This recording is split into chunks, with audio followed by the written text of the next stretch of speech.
Hello, everyone. Merry Christmas. Sunday, I'm here, even on Christmas.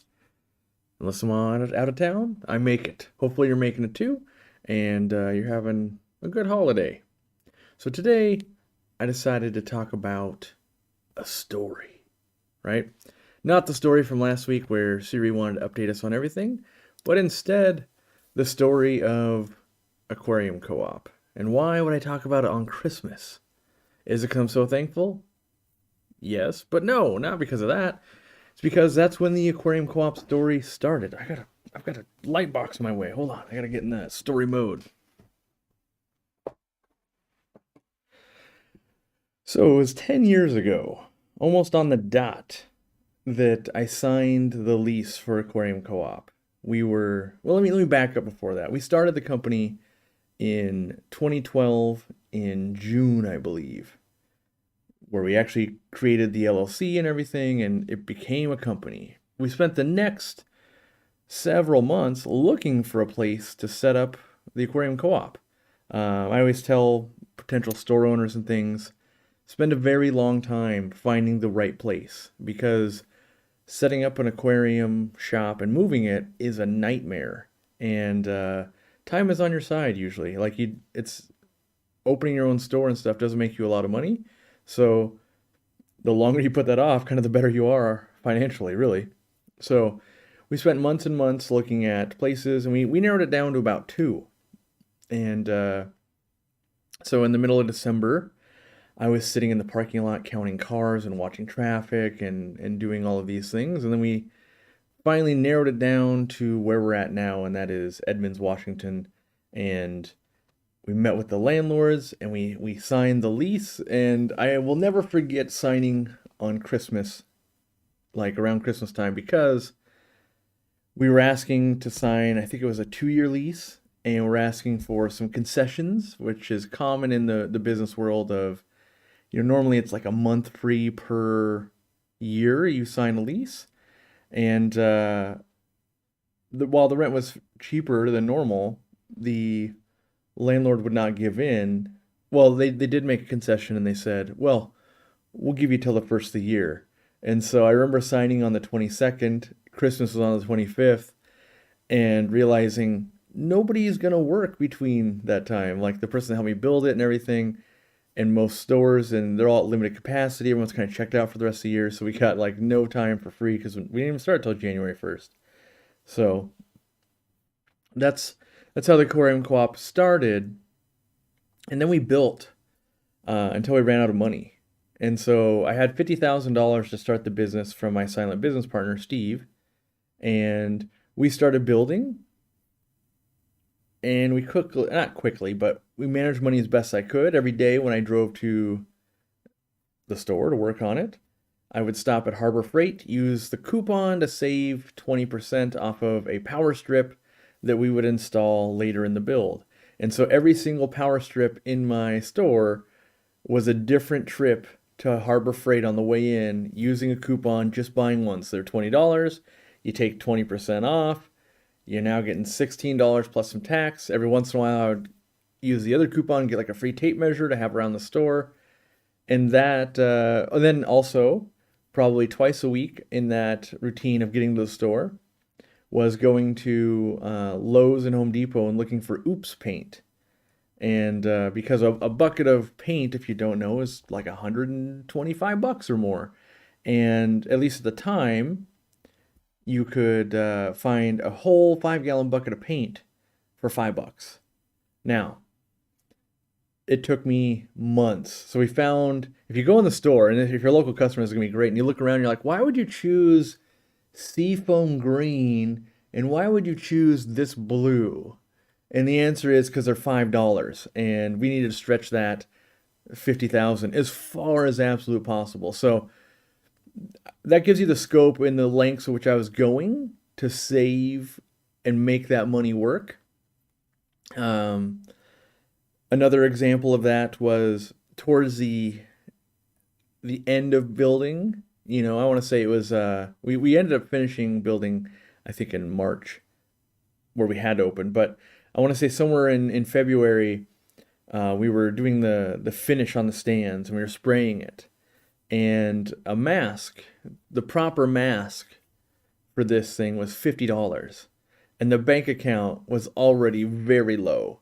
And so I said, well, I cannot afford to spend $50 on a mask. We won't be doing this that long because it was for like one 4 hour thing of shooting finish. And well, that night it poisoned me so bad that I ended up missing. It was like 2 or 3 days where I didn't show up to build at all because I was just puking and couldn't get out of bed, and so I had chemical poisoning.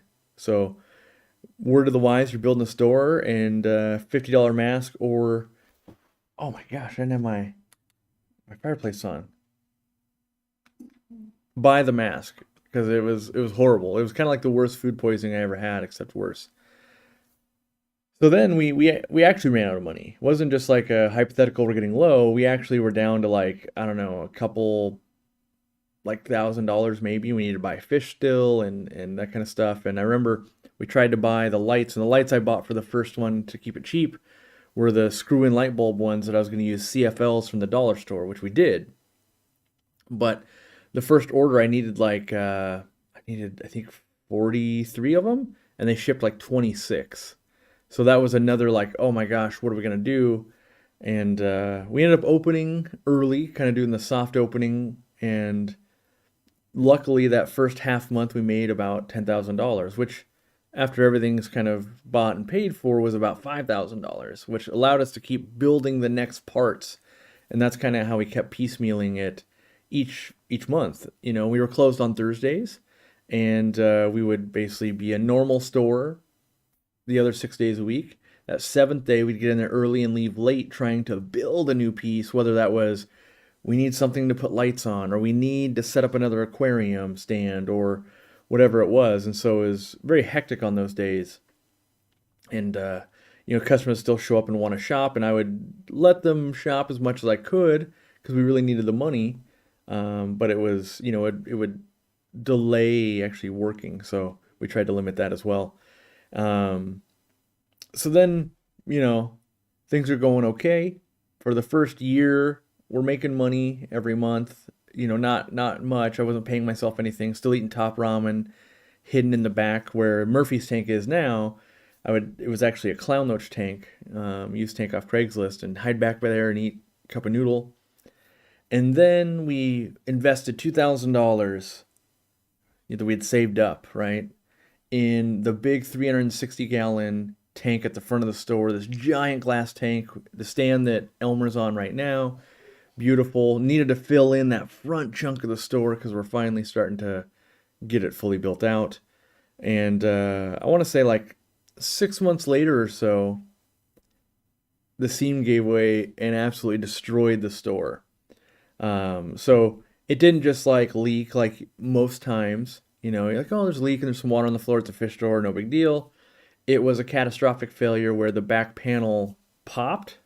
So, and it moved the aquarium like 3 feet from the wall and sent like a tidal wave through the store. And so, if you've watched store tours, it's a fairly long store, and all the way to the back and in the bathroom, everything, there was sand and fish bodies, and it's not a good time when you're finding like, oh, there's a roseline shark that died behind the fridge, that kind of stuff. And it also flooded both neighboring businesses. One was a flower shop and one was a tattoo shop, which the tattoo shop, that was a much bigger deal because it has to be very sanitary. They were open that day. The other one wasn't open that day. Luckily, they were as cool as could be about it, both the neighbors, and they basically had said, as long as you clean this up incredibly well, there's no reason to involve insurance and the landlord because that might have sunk us. If we had called insurance, which would have paid for some of this stuff, it would have put us out of business because they would have want to cut all the drywall out from behind all the aquariums, which means we have to tear them all down, which means where do all the fish go? We're not allowed to be open for business. There's a big domino effect there. And so I used the money that we had, which wasn't a lot, to go buy. I remember we rented Rug Doctor, so we were pulling up water. A lot of stuff had to go outside. It was sitting outside, and it was a Friday morning. and customers kept wanting to shop, and it's like the store's flooded, and we were moving stuff into vans and things like that. Because canister filters was all with water damage and everything. So we finally get everything out. We get the mess cleaned up. We're like, I was gonna say gravel vacuuming the floor. I mean, really, we kind of were gravel vacuuming because there's sand everywhere. But we were using shop vacs. My wife had brought some down, and we were just it was all hands on deck, cleaning as much as we could to prevent the damage. Then we were getting the water up with the rug doctor, and then during that time, which was the most stressful day of my life, it was the first time I ever experienced where my brain wouldn't work. Like I literally couldn't think of who do I call or what do I do. Because I remember we had started with, let's call a water damage company, and we got a hold of two of them, and basically both had said, we don't actively help stop the water damage. We come in after the damage has been done. And so that wasn't going to help us at all because we had inches of water throughout the whole place. And what's crazy is I was already on YouTube because we've been on YouTube for 10 years now, which is crazy to think about. But it was so much of a disaster of that, like, what are we going to do? My business is coming to an end. I didn't film a single second of it. I don't think I took a single picture. No, we did take some pictures of the aquarium kind of after the fact. But the amount of water and all that kind of stuff, we didn't. And it was such a chaos scenario. But I remember searching all day because we needed dehumidifiers for my business, the neighboring businesses, and we kept calling equipment rental places, and somehow they didn't have any. And one had them, and they were like $200 a day, and we were going to need them for a long time, and that was money I didn't have. So I ended up buying some on Craigslist, and I remember having to go like, not in the middle of the night, but it was like dark out, and pick these things up and bring them back to the store and pray they worked. I think I got them for like $500 a piece, and I still have them till this day. One's in my shed, and we've got one in storage as well at the store. Bought two of them, and that really helped because they pull like 30 gallons of water out of the air per day. So running two of those really helped us dry out all of them. But when that was over with, there was less than $1,000 in the bank account. And that's a very scary place to be as a small business owner, that, you know, your business bank account is basically your checking account because you don't pay yourself, you don't have any money. And so that was the closest we were ever to going out of business, was that February. And it was very stressful because it was down to, well, do I order 2 bottles of primer? Can we get away with 1 this week? And I knew the way to claw out was very strict buying. You know, I just got to buy stuff. People got to buy it from me. And then I can reinvest that money. If I can do it honest and fast enough, then we'll dig out of this hole. And we were able to, which was very, very lucky for us.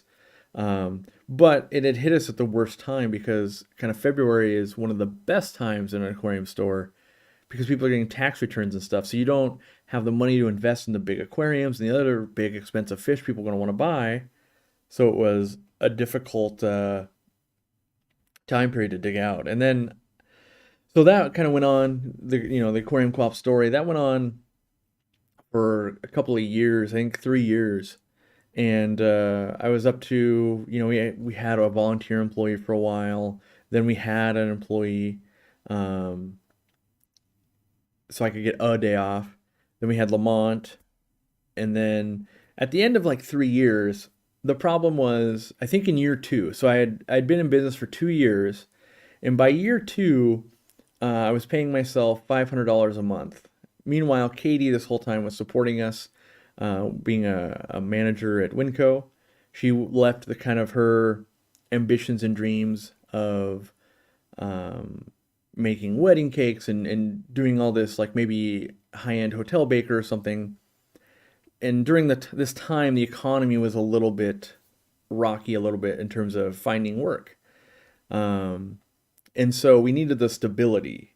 And so the stability came from Winco and becoming a manager and things like that, so that we would get these very solid paychecks, and it wasn't like, well, weddings are a little light because it's not in the summer right now, and those kinds of things. And so she really kept the finances going. And then that's actually where, in that little time frame is where we got Sassy, our first little dog that adopted us. and we were renting a home, and that's where we're really starting to see the Aquarium Co-op YouTube channel kind of come alive.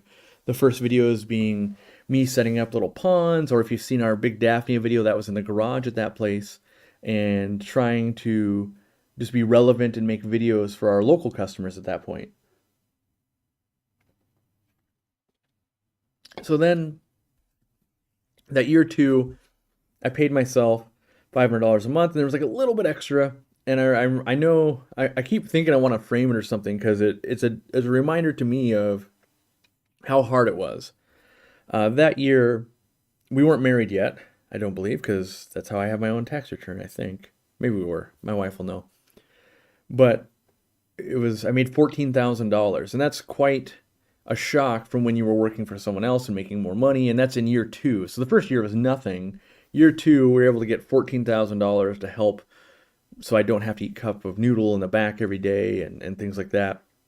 Still, the disparity between making $14,000 and working 10, 12 hours every day, 7 days a week, it felt crazy, but feedback was great. And it was at that time, at 3-year mark, I would say, where I was burning out. And I didn't know it yet. I was having trouble at work with, words, like trying to remember, like, what is that thing called? Like, it's a Bricon Tetra. What, and it'd just be like an Ember Tetra or something. And I hadn't realized yet until, friends told me that's a sign of not enough sleep. And I just, staying up late to work, getting up early so I can go to the wholesaler and buy fish and, bring them in and make sure I have the best fish and make sure they're healthy and make sure I'm not wasting my money and all of those things. And then really the kind of the catalyst of it was I received like maybe the first or second ever negative Yelp review. And that was kind of devastating, but they weren't wrong. And I was too short with a customer. And that really was like the start of probably my infatuation with reviews and everything, was because every day I woke up and tried so hard to do the best I possibly could, and then to get a negative review was a stab in the heart. But once you get past that, you realize, the mentality for me to say, like, the customer's always right. At some level, the customer is always right. I didn't serve their needs to the way they wanted.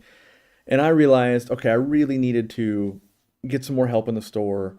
And we had to grow this thing bigger if it was going to work, because I couldn't work that many hours every day, never ending.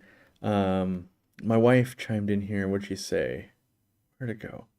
We weren't married till after you brought home Sassy and after we bought the house in 2015. Yeah, because the money was so tight, I actually tried to work a half day on the day we were getting married. My wife wouldn't let me. And until like 2 days before, in my mind, I was like, we're working the half day. Because a half day in sales might have been $200 or $300, and that was, at the time, a huge amount of money. And so we ended up closing that one day, but we didn't take a vacation or anything. It was straight back to work the next day. And we actually got married in an Indian restaurant to save costs and all of that. So, but yes, at the end of like the 3-year mark, it was have to make a radical change. And that was, I had decided, because I remember we had Sassy, and I was sitting on the couch, and I told Katie at the time, I was going to say wife at the time, I say Katie at the time, she's still Katie, I guess Dorkula now, but I think I have to go as hard as I can with social media.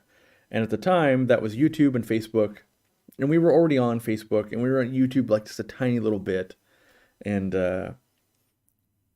she was worried because I was already working myself to death. And at the time, we had a very rough schedule. Her being a baker, a lot of times, depending on the shifts, she might have to start work at 2 a.m., which means by the time I got home, because we used to stay open till 7, I think. Was it 8? Noon to 8. Yeah, it was noon to 8. We stayed open till 8. And then I had a 45 to an hour drive home, so I wouldn't get home till 9 or after. And then if she was trying to stay up to at least spend an hour with me, she'd go to bed at 10 and wake up at, have to be work at 3. So she wasn't getting a lot of sleep, and just it wasn't really working, or at least it didn't seem worth it to, work to those extremes where we can barely see each other And at the third year mark, I think I made almost $40,000. And any other job would have been maybe only 40 hours a week with, oh, it makes 35,000 and we can have normal hours and so we can see each other. And so I looked at her and said, I'm going to go with everything I can into social media because I think we got to give that a try. Because doing what we've done these 3 years, this isn't sustainable. And the whole goal with starting the Aquarium Co-op was to build a fish store that could buy from local breeders, have organic products, yes, and do things right. But the other goals were to be able to provide health insurance, which we didn't have. Aquarium Co-op didn't provide it.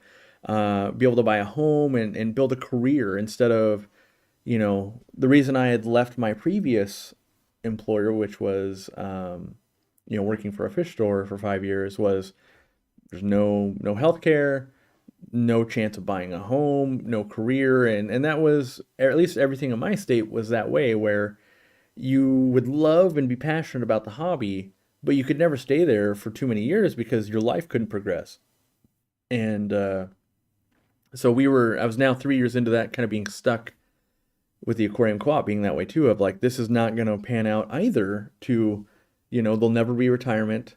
We're never going to be able to afford a home, and so short of Katie really progressing in her career, but at the time, it wasn't as likely for that to happen without a change on my end. I was dragging us down.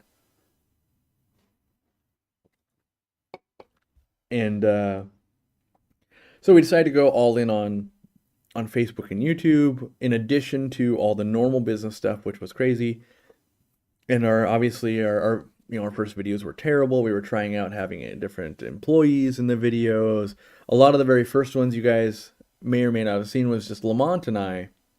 And we had that little room that was freezing cold. I remember it was always freezing cold because there was no heat in that room or in the garage at that point.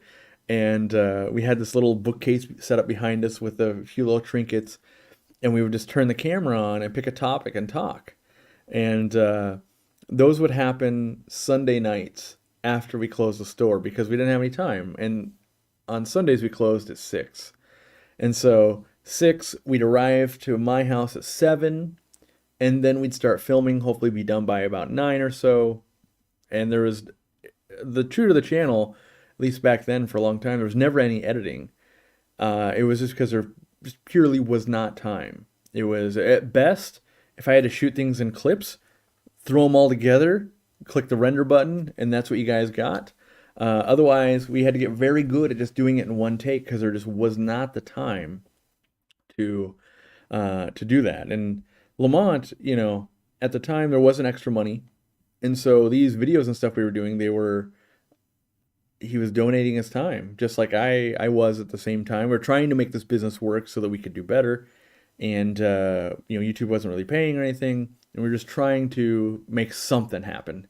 And that's still one of my regrets is that, Lamont ended up leaving, being my employee and stuff, kind of right before Aquarium Co-op really took off. And I reached out to him a handful of times, and he's always welcome back as he's a good human being, very good with animals and reptiles and things like that. And I still feel like we could make room and, he could, I guess, partake in some of those early labor he put in.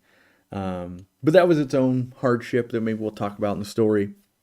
So, and then at one point I decided I needed, like a work vacation, if you will. It made sense to go to the aquatic experience in one of the years, and I don't know which year that was. Maybe it was 2015. I'm not sure. And at that point, I showed up, and I was this super tiny creator, at least in my mind. And I was there. So I was actually there to attend the business part of Aquashella. So, or not Aquashella, Aquatic Experience. They always had like, you could talk with vendors and everything, and then there was like being a hobbyist. But I was there because they were putting on classes on business. Maybe what's latest in the industry and social media and these types of things. And so I was there for that. But what I hadn't realized is that I'd become this quasi celebrity because I was showing up and I was walking around just doing my thing, and I got approached by someone like, "Are you Corey from Aquarium Co-op?" And yes, because at that time my world didn't exist outside of Edmonds, Washington, right? I pretty much filmed and worked there nonstop. And yeah, people might say, "Oh, yeah, that video was great you did last night," but it was a lot of, handshake, like, "Hey, have you seen the video I put out last night?" type of interactions. And but at that point, I had 27,000. And so yeah, there's a little bit of like, doing okay. But you need to realize back then, YouTube wasn't really a career or anything like that. It was a social media following, but it didn't do anything for us because if we had 27,000 people watching us, maybe 500 were in the local area. So the other 26,500 were viewers, but it made like at the end of the month, it's like, hey, it's a few $100s. But the amount of work that went in, we were actually losing money on that transaction. And to this day, I think we still, as purely the view and like members and all of that to wages scenario, I think it's still a money loss thing. But because you guys buy from us, that's where we come out on top. And that'll be important coming up in the story. And so I'm here and I run into probably, let's say, 12 people. I don't know. It was a big enough number to be like, oh my gosh, this is crazy, but not so much where it's like I'm getting mobbed. It was just like I kept running into people over the weekend of like, oh, you know who I am? Crazy.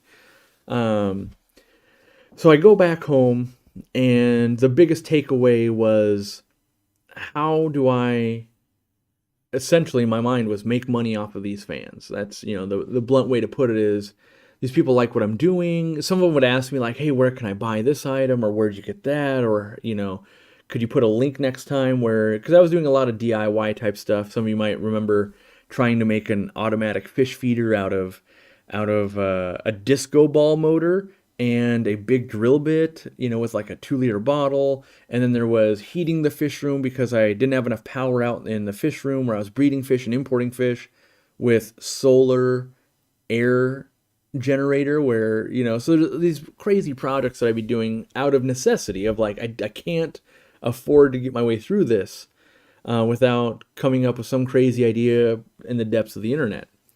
And so I decided I have to start trying to sell online. I have no idea how I'll ever compete with Amazon and that kind of stuff, but there's no way forward for me. Like, YouTube wasn't paying enough money or anything, so that wasn't going to change the store being a never-ending grind for just enough money to live, to changing it to, oh, I'm going to be able to buy a house someday. Oh, I'll be able to have health insurance. Because not having health insurance, we did have health insurance from my wife, and that's actually one of the reasons we got married. Now, not the only reason, but we had been together before we got married for like 11 years. But it was getting married for those health insurance. Because if any time there was something wrong with me, I just had to pay out of pocket. And so, but we knew like, oh, getting married, there's an expense there. And, in a perfect world, we would have done had a vacation and done all these things. We couldn't afford that. And so it just, eventually we got married. And, so yeah, I'm trying to remember where I'm going with that story. So, yep, we're back home from Aqua Experience. Got to start selling stuff online. Didn't really know how to do it. And so I just started one at a time. I think the first product I ever listed was Prime, Seachem Prime, because I had a few bottles on the shelf.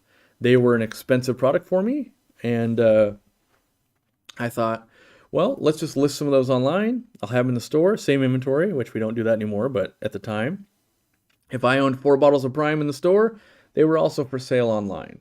And at some point, I don't remember, but we got the first sale ever, which kind of blew my mind.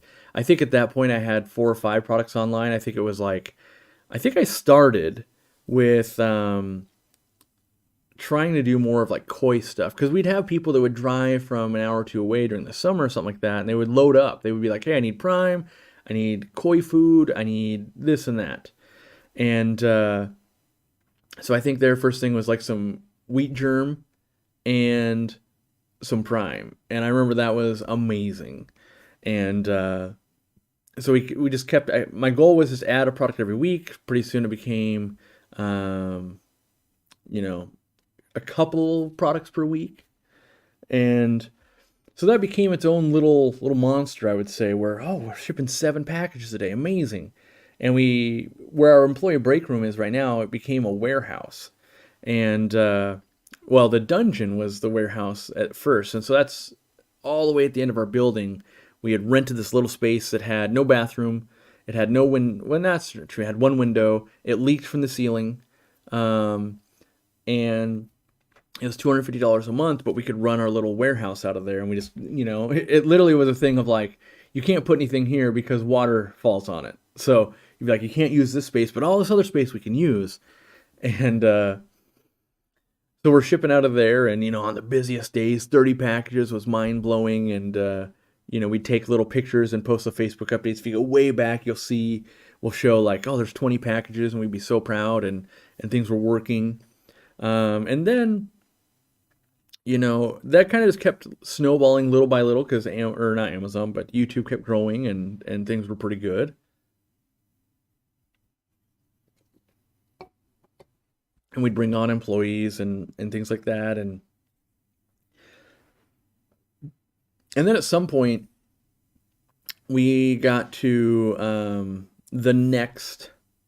Yeah, Candy says we're now at 617,837 orders to this day.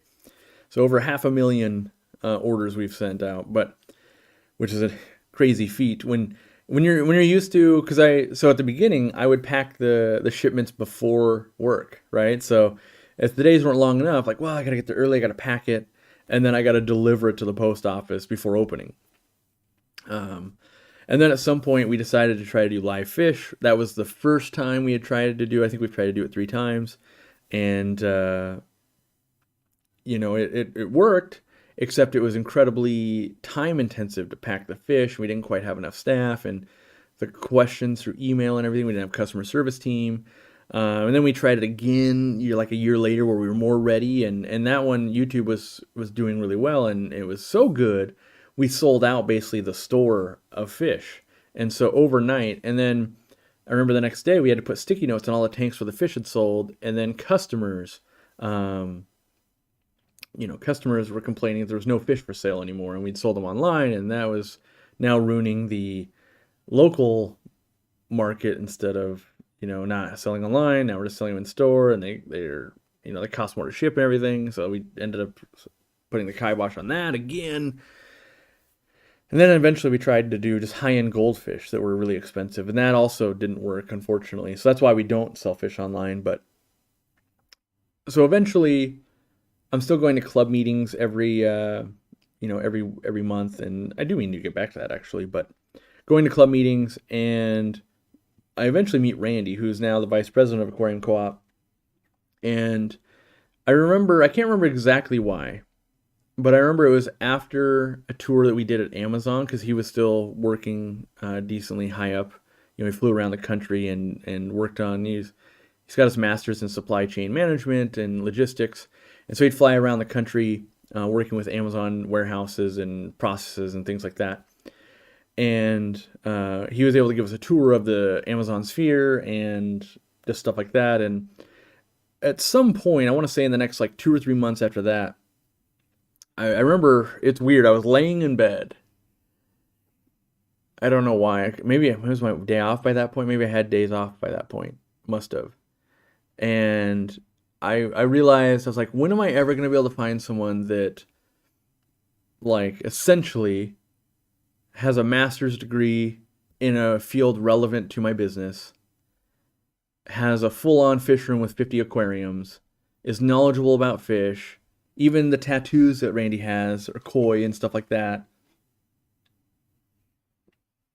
And I thought, I have to approach this guy. I have no idea if I could ever afford him, because I have no idea what he makes. And so I remember, I think I shot him an email, because I'm terrified of the phone. The phone is instant rejection, or you very easy to make a mistake in what you say, so I prefer to craft a nice message in an email. And from there, we were actually able over the next like month or two to work it out. And he came on board. He took a pay cut to come work at Aquarium Co-op because he was super passionate. If you haven't ever seen his video, I really do love. I love the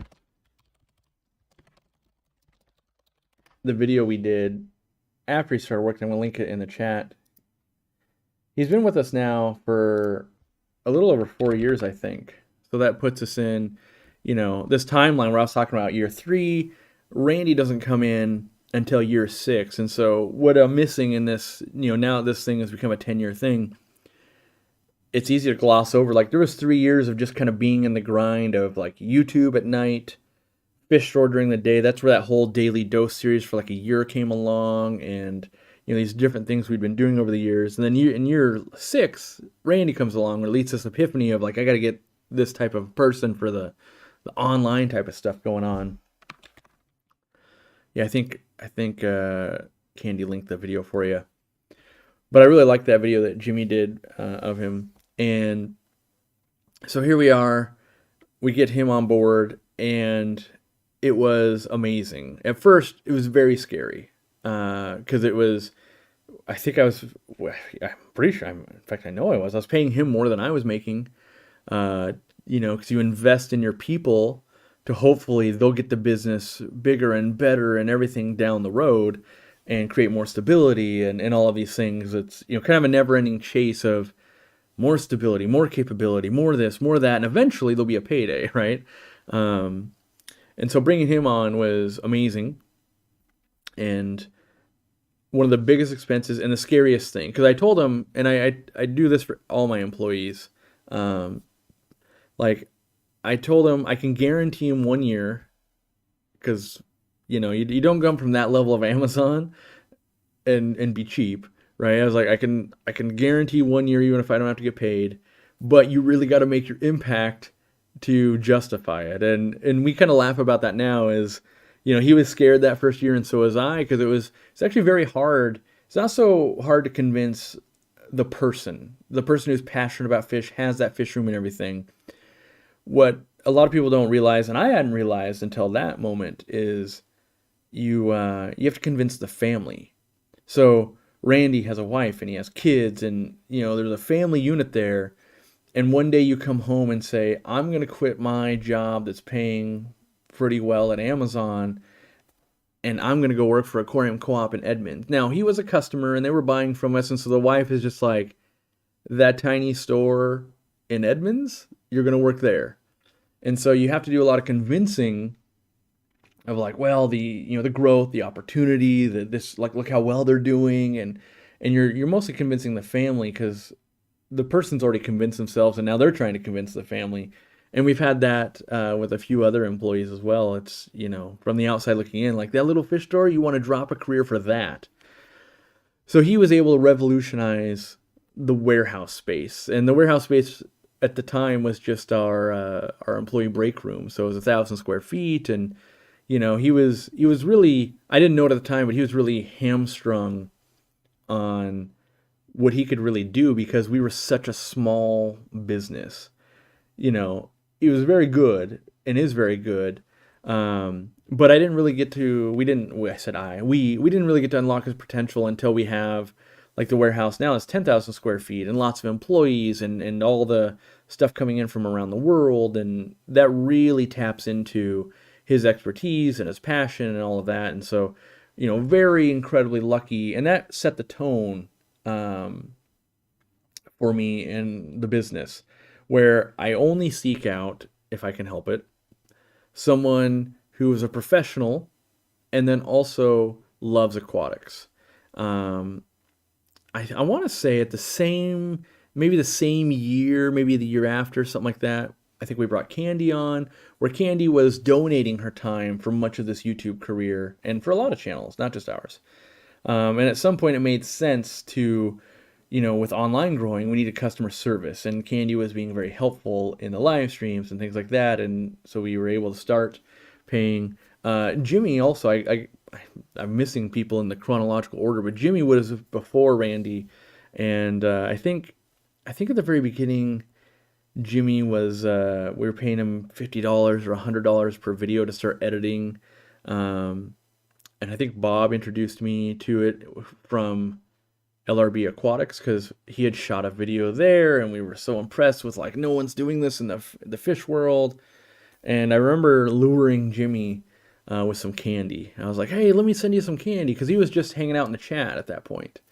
And unbeknownst to me, he was trying to get noticed by a fish channel to do editing. So it kind of worked out. He was trying to get noticed, and I was trying to get him to notice me, and that's kind of how that worked. Um, and so, where are we at in the timeline? Like 4-ish years ago, something like that. So once Randy could really dial in the operations side, he became the director of operations for Aquarium Co-op. With him being the director of operations, I want to say maybe a year after that or somewhere in that timeline, we had also hired Robert, who became the GM. And I spent a year, maybe 2 years, like training him to be my replacement at the store. Because I wasn't really sure how to make that transition. There's still lots of things changing in the store. It wasn't like this has been the same thing every day. It's like there's still new programs, new things we're trying out. And so yeah, eventually I'm able to get out of the store. And it wasn't, I love being in the store. I wish I could go back today. The problem was that as YouTube was getting larger, the disruption to the store was getting larger of, hey, let's take a selfie. Hey, I saw that video and I want to talk about it. Hey, the phone's ringing nonstop. And the local customers were frustrated with the long lines and things like that. And so by getting me out of there slowly, it allowed it to return to like a normal fish store again. The original purpose of, hey, you come in, you have a problem, you have a family, we help you, we get you to keep fish, we teach you about nature. And so that unit got back to working, and I was working more on with Randy and things like that on the warehouse and starting product development. I was still working at the store when I made my first trip to China. We were, finding products and importing, stones and wood and that kind of stuff. And I will say that's why it started. Like, Corey, why China? Why do you import, why do you import stuff from China? Because there was another business that was doing it. So what had happened is, as Aquarium Co-op was doing better online, we started selling wood and rock online, which was a crazy laborious process to take a picture of every piece of wood and rock and then put it on the website, and what you see is what you get. But we were selling more wood and rock than anybody in the state. And eventually, we ran out. We ran out of supply. Like, I was buying it from the other pet store, and they didn't have any more.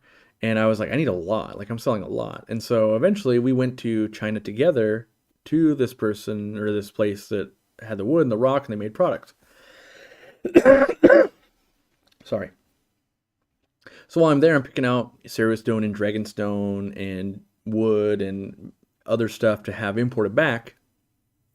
And they had a piece of lava rock with an airstone that I'd never seen before. And I think that is actually the start of my product developing. I was like, wait, this is amazing, because it's now a piece of decor that has air. And some of you probably have those, but we ended up bringing those in the first shipment. And I think it was 2 products maybe, because I wanted to expand it. I only knew of the wood and rock, and they had done some other things, like our bio rings, for instance. I remember while I was there, I was like, oh, bio rings, yeah, what are those? Oh, we can sell those, that'd be great. I love bio rings, right? And we were trying to develop the bag, and I was like, yeah, I need like a pound of them in a bag, I guess, I don't know. And they were able to do it real time. So they would, like, 20 minutes later, would come back, they'd be like, this? And I'd be like, yeah, I don't know, but what about this? 20 minutes later, they have another sample in the way I want. And I was like, this is mind-blowing that, it's not like pulling a product off a shelf. If you go, oh, I wish this thing did this, and then 20 minutes later it does that, that was crazy. And learning things like, oh, you want the zipper on here. Well, the zipper on this bag, this plastic zipper, so it wouldn't rust, was more expensive than the bio rings. And so that's why even to this day, our bags of bio rings are don't have a zipper. Because the zipper, to install the zipper and the price of the zipper costs more than the bio rings altogether. So yeah, that was the first, that's why we started bringing products in from China, was we got to use another store helped me, And they wanted to bring me in because they saw what I was doing on YouTube, and they knew I could pick winning products. So I was already doing that. And they were already licensed and bonded to bring stuff in from China. I didn't have to set up all that craziness. This was before Randy, by the way. And so once that relationship was kind of going, we just kept it going. It wasn't like we went and, sought out China or anything. It was just like, at the time, like, I'm a 33-year-old person that scraped together $14,000 to buy wood and rock in bulk, is essentially who I was. And it was a $600 plane ticket to China. And then, I couldn't really afford it, but I could not afford staying in the hotel and everything. So that's kind of how that started. And then I started going to like CIPS, which is the Chinese International Pet Show, each year, and traveling the world and documenting it. And it was those China trips in the fish markets that really made the channel grow, and traveling in general. And that's where we learned that our best marketing strategy is to go show and educate the world on all the fish stuff we can find. And so we've been doing that for years, while Randy runs the operations, the day-to-day. And then a lot of other employees are, giving their ideas and helping and making things happen and all that. I saw someone say, "Hey, is Jimmy still around?" Yep, Jimmy's, every video you watch still edited by Jimmy. So yeah, and then, kind of in this last 2 or 3 years, that's where my, I've been talking about the exit, and that's changed a bunch. And mostly, now I've been working with a business coach and really, honing in, like, what does this mean? And it just means that I want to work on the business instead of in the business. So when, like last year, for instance, there's a very stark difference in the last 3 years. So 3 years ago, when there's a bad snowstorm, I spent 14-hour days, and I had equipped my Subaru, right? It had studded snow tires and a winch and a lift, so that I could pick up employees and bring them to the warehouse and the store if needed, and drop them off after that. I'd also buy them lunch and things like that. And that was how I spent the snow days. Then last year, we changed it to like, that's too crazy. It's, the days were incredibly stressful, driving in treacherous conditions all day long, trying to line it all up, having people last minute, like, I need a ride too. So then it was, we just went in to help pick and pack, which Katie and I have always done that.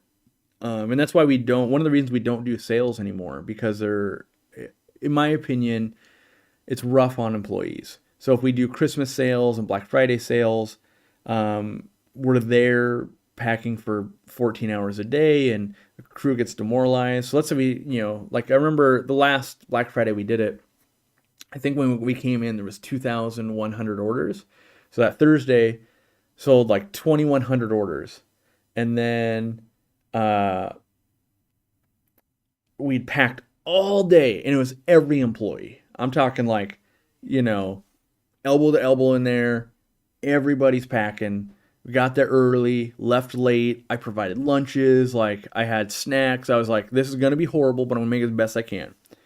And at the end of all of that day, there was 1,700 left, even though we had packed 1,000, because people are still ordering. And because, so you've got Thanksgiving order, the deals start, and then Friday, we had in-store deals, and then you got Small Business Saturday, and then you've got Cyber Monday. And now we're at a point where I'm pretty sure like Black Friday sales start on like the 4th of July. Like, we've gone back so far that it ends up being this unreasonable experience for companies and the employees and all of that. And so that's one of the reasons we led to like, nope, we're just not doing that anymore. And so part of this working on the business instead of in the business, in that snow transition, went from 14-hour days driving people, making sure we can get it done, to just showing up and getting it done, right? So I think last snowstorm last year was myself, Randy, HR employee. I don't know if they want their name, so I'm not naming them, but at the same time, if they don't want to be known, I don't want to name them. Another HR employee, and a few other, like 2 or 3 other warehouse employees getting the packages out for the day. Because what happens is, every day you miss when you're shipping 400 or 500 packages a day, it ends up building this momentum that's hard to stop. Because if you take 2 days off, and now it's Sunday and you have 1,500 packages. Well, oh, plants are coming Monday and this is happening Monday and this shipment. Pretty soon you don't have enough manpower to catch back up. And so then this year, this last snowstorm we've had enough employees that even with the call outs, they're getting it done. And I've been able to just work on the business. So I made like a video about baking cakes coming out for you guys here pretty soon. I made a video about lights. I made a video for the retail partner program. And so my exit has now become really just working on the business in bigger ways and not so much today I'm going to go pick and pack in the warehouse. Instead, it's how could we, really bring Aquarium Co-op into doing new things and not so much day to day anymore. And that's what Randy does. Randy's managing all the day to day stuff of like, hey, orders are coming in, need to go out. Hey, retail store, people are coming in, they need to get what they need and they need to get out. For me, it's new products, right? Observing people and how can we better serve them, improving customer service, finding other top level talent. I'm excited.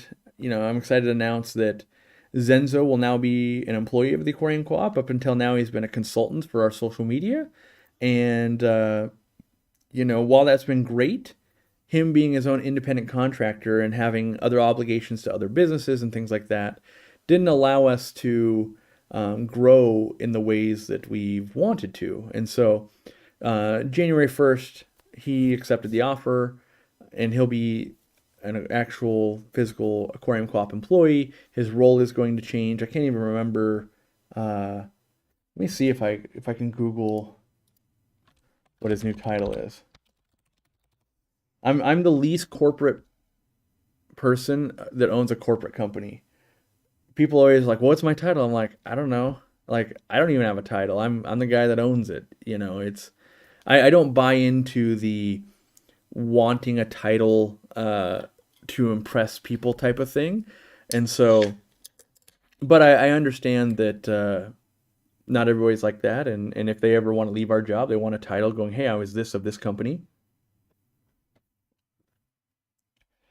Let's see here.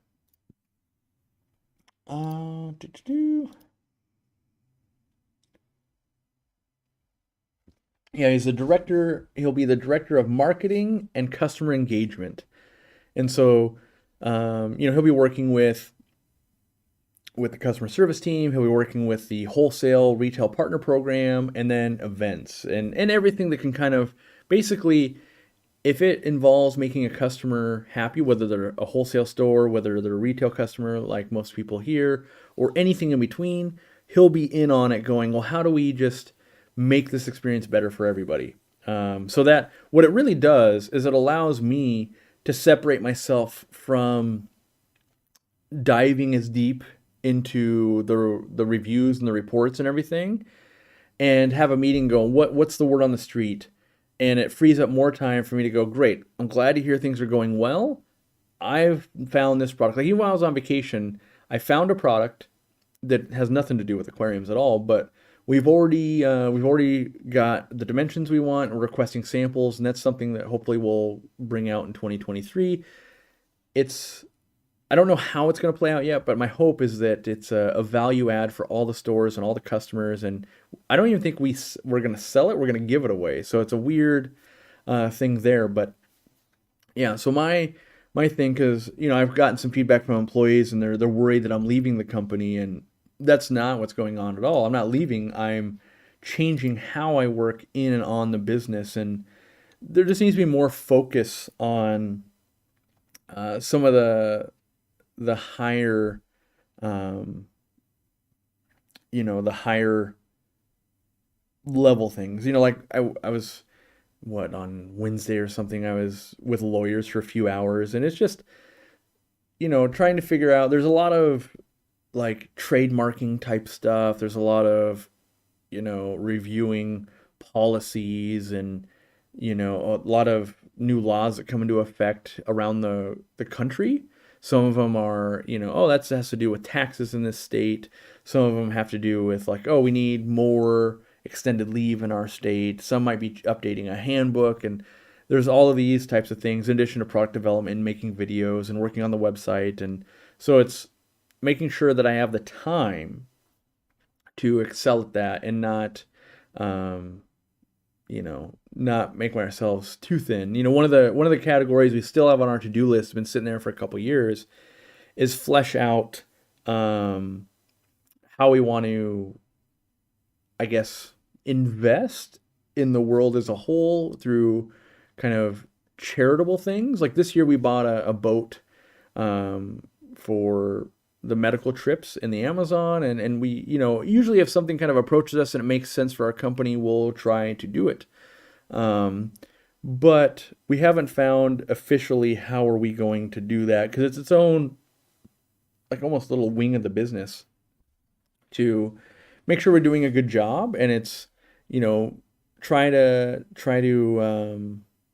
you know make sure they're doing good things that we like, make sure that we're covering it appropriately, bringing awareness, making sure that we're donating an appropriate amount of money, making sure that financially we can, right? Looming economic recession, COVID, there's been a lot of ups and downs the last few years of like, we're doing pretty good. Oh my gosh, we could go out of business tomorrow. Oh no. Um, yeah, so hopefully we'll stabilize and then we can go, well, what do we want to do in a meaningful way long term? And that way you guys will have something to get behind as well. You go, hey, well, one of the reasons I support Aquarium Co-op is they're also supporting this thing. I've learned more about it and I do or don't like it. Like, it's fine. Um, so yeah, and then this wholesale thing has become a crazy thing. We now have over 70 stores in America, well, in America, North America,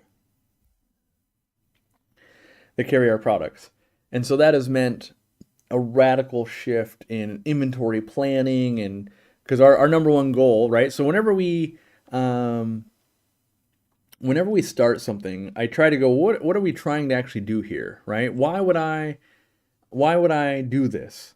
And for me, the question I'm always asking is, if we're going to do this, how do we do it better than it's already being done? If we're not doing it any better, do we want to compete with someone who's already doing the best? And the answer is usually no, right? Like, I'm not going to go out tomorrow and try to beat Apple at cell phones. Like, that's just a losing proposition, right? I'm not going to go try and beat Costco at doing the warehouse food game. Like, there's too much for us to learn to ever be competitive, and they've got too much of an advantage. However, when we experience hardships in our hobby, right, for the last 10 years, we've only ever encountered problems, hashtag football's tripping, and everybody else too. They don't have Randy with a master's in supply chain management running their supply chain. And so continually wholesalers and manufacturers, their supply chains break down. So much so that like during COVID, it was really bad. And I'm always questioning, if I could see this coming a mile away, why didn't you? You've got all the analytics in the world, you've got a team of 10 people that are buyers for your company. No one thought, hey, with COVID, and like at the beginning of COVID, there was a decision to make. And that was, are you going to carry more product or are you going to carry less? And every manufacturer, I guess, decided to carry less. And they were out for extended periods of time, 8, 9, 10 months. We instead doubled down going, if COVID's as bad as they say it could be, nothing's going to work and we're all going out of business. If it's not as bad, / we can find a way to do online sales and stuff, we're going to need more product because everyone's going to be stuck at home. We're an indoor hobby. All of these things make sense. And so we did really well. And Aubrey, I'm going to steal that. That is the best line I've heard yet. Aubrey says, you've leveled up and you have to redistribute your stats. I'm a gamer nerd at heart, and that's totally true. It's kind of like that's the perfect logic of, I've made it to the max level. Now that I'm at the max level, I'm going to respec and change my talent tree because now that I'm raiding or whatever I'm doing in the game. And that's exactly kind of what's going on right here is I've worked I've done the grind, done all the little side quests and everything, and now I'm at the top levels, and someone else said strategic planning and that kind of stuff, and yeah, that's very much so. Like, I saw a partner store was having a hard time and that kind of stuff. Not with our products, but just in general. And I started putting time into thinking about, well, how are we going to make sure that fish stores make it through, the next 20 years? Because online, as a species, we like buying stuff online. We like it easier. We like it cheaper. We like all these things. What can we be doing to help pull that off? And, one of the big things we've done is in wholesale, we never wanted to be out of stock. So we try as hard as possible, and there's very rarely do we ever have stock outages on our own products. Now, that being said, you're going, what about your lights? A, we haven't brought that in yet. And then two, the air pumps. The air pumps are, that is something where we got caught with, our pants down, we're getting kicked in the butt. And that is the previous manufacturer, they didn't live up to our standards, and we had to intervene. So we remade them and made them better with the new manufacturer. And then during that time, the COVID lockdowns that were happening in China delayed that process by like about 6 months. And so even though we try to carry 6 months to a year's worth of inventory of current sales, something that disrupts more than 6 months usually will lead to our stockouts, which you're witnessing right now, which is unfortunate. But of the 50 plus products we carry, there's not too many of them we run into that. So like right now we've already paid for them. They've already started production. The hope is that they'll be here early, maybe in February or something. But it's the Wild West out there right now, and we can't guarantee anything. But the good news is I don't think any retail stores got those air pumps yet, so they're not even like missing them yet. It'll just be even better for them when we do get them. And so the wholesale game was, because I've believed this for many years, a wholesaler has no reason to exist anymore because it's getting so competitive in the world where a lot of people are just going direct to Amazon or direct to their own website. And so, but for us to see the hobby continue and thrive, I believe we need to support them. And so when you buy a bottle of Easy Green, you buy it from a website, we make the full profit. When you buy it from a retail partner store, we make some of the profit and they make some of the profit. That means we make less money.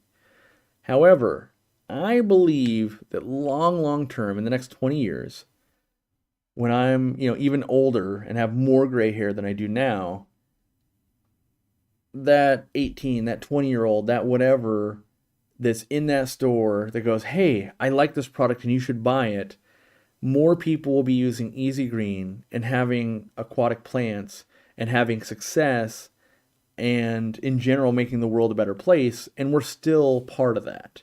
So in order to make a working thing that'll last longer than me, we incorporate more stores, we make sure they're still around. I've been approached by the same company that bought Bulk Resupply and Neptune and a few other aquatic companies, and I don't want to sell because I believe the minute we sell, one, it'd be selling you guys out and selling my employees out, and I don't want to do that.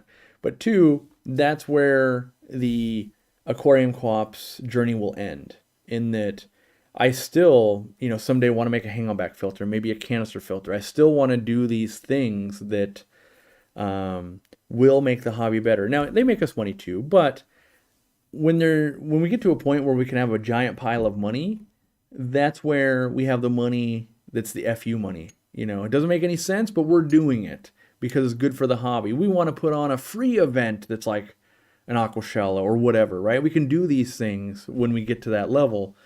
And so we're going to continue to keep doing that and seeing where can we fit in and where can we help. Right now, I think it's mom and pop stores. We don't have any products in chain stores at all. There's still the rest of the world we want to try and help out. This is a very slow and steady, thing. We're in Canada now. We've got one store in Canada and one selling them online. That's the test to see how that kind of rolls out internationally. And even with that, there's meetings with tax accountants for Canadian taxes, and what does that mean, and what are the different import duties and taxes by working with them, and what are the liabilities? Does our insurance, like when we sit down with lawyers, you have to sit down with insurance people and that kind of stuff, like, well, are we covered if something was to happen in a different country? Oh, we need to change insurance to make sure we're covered there, or we need to take out another policy, or what if we send the product on a cargo container and it flips over in the middle of the ocean? Are we covered for that? So yeah, so now we're here to present day, and I get to focus on, I made the camera better last week. Why? Well, I had some time, right? I'm starting to build out a little bit of a background. I'm doing more Sunday live streams.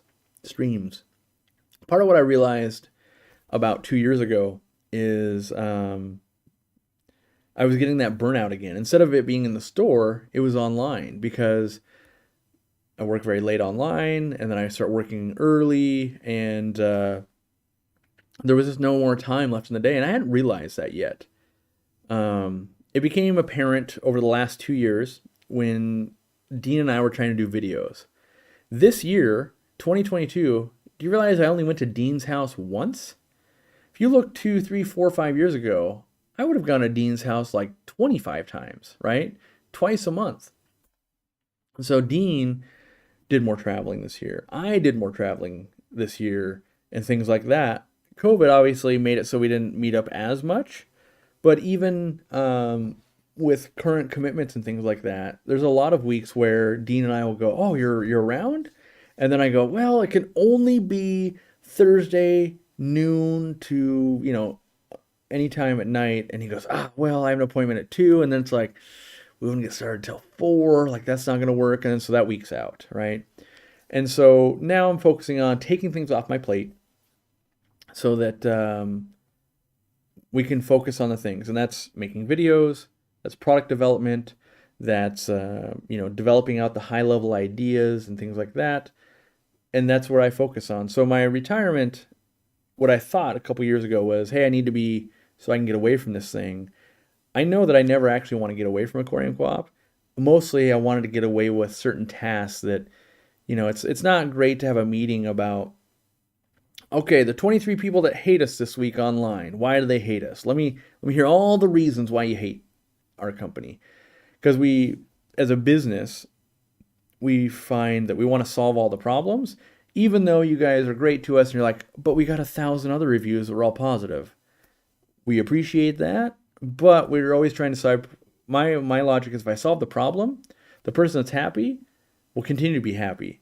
If I don't address the person that's not happy, more people could become unhappy. And so working myself out of that and having more people surface high-level things that I should actually be working on instead of tangents. That's the big thing. So, best heater for large aquariums? Aquarium Co-op heater. But it only does 100 watts, Corey. I know. In my opinion, people should only use 100-watt heaters. I've got an 800-gallon tank. Use 3 of them. Still 300 watts. It costs more money. Yeah, but when they fail, it won't stick on and kill all your fish. One might fail. You have 2 others to keep it warm. Or if one sticks on, you've got days to find out before it gets too hot. So I think the most asked question, is that a snowboard? No, it is a skateboard. Let me show you.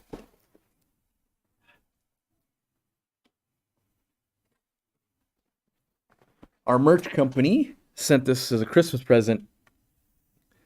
Aquarium Co-op skateboard. They listen to our live streams.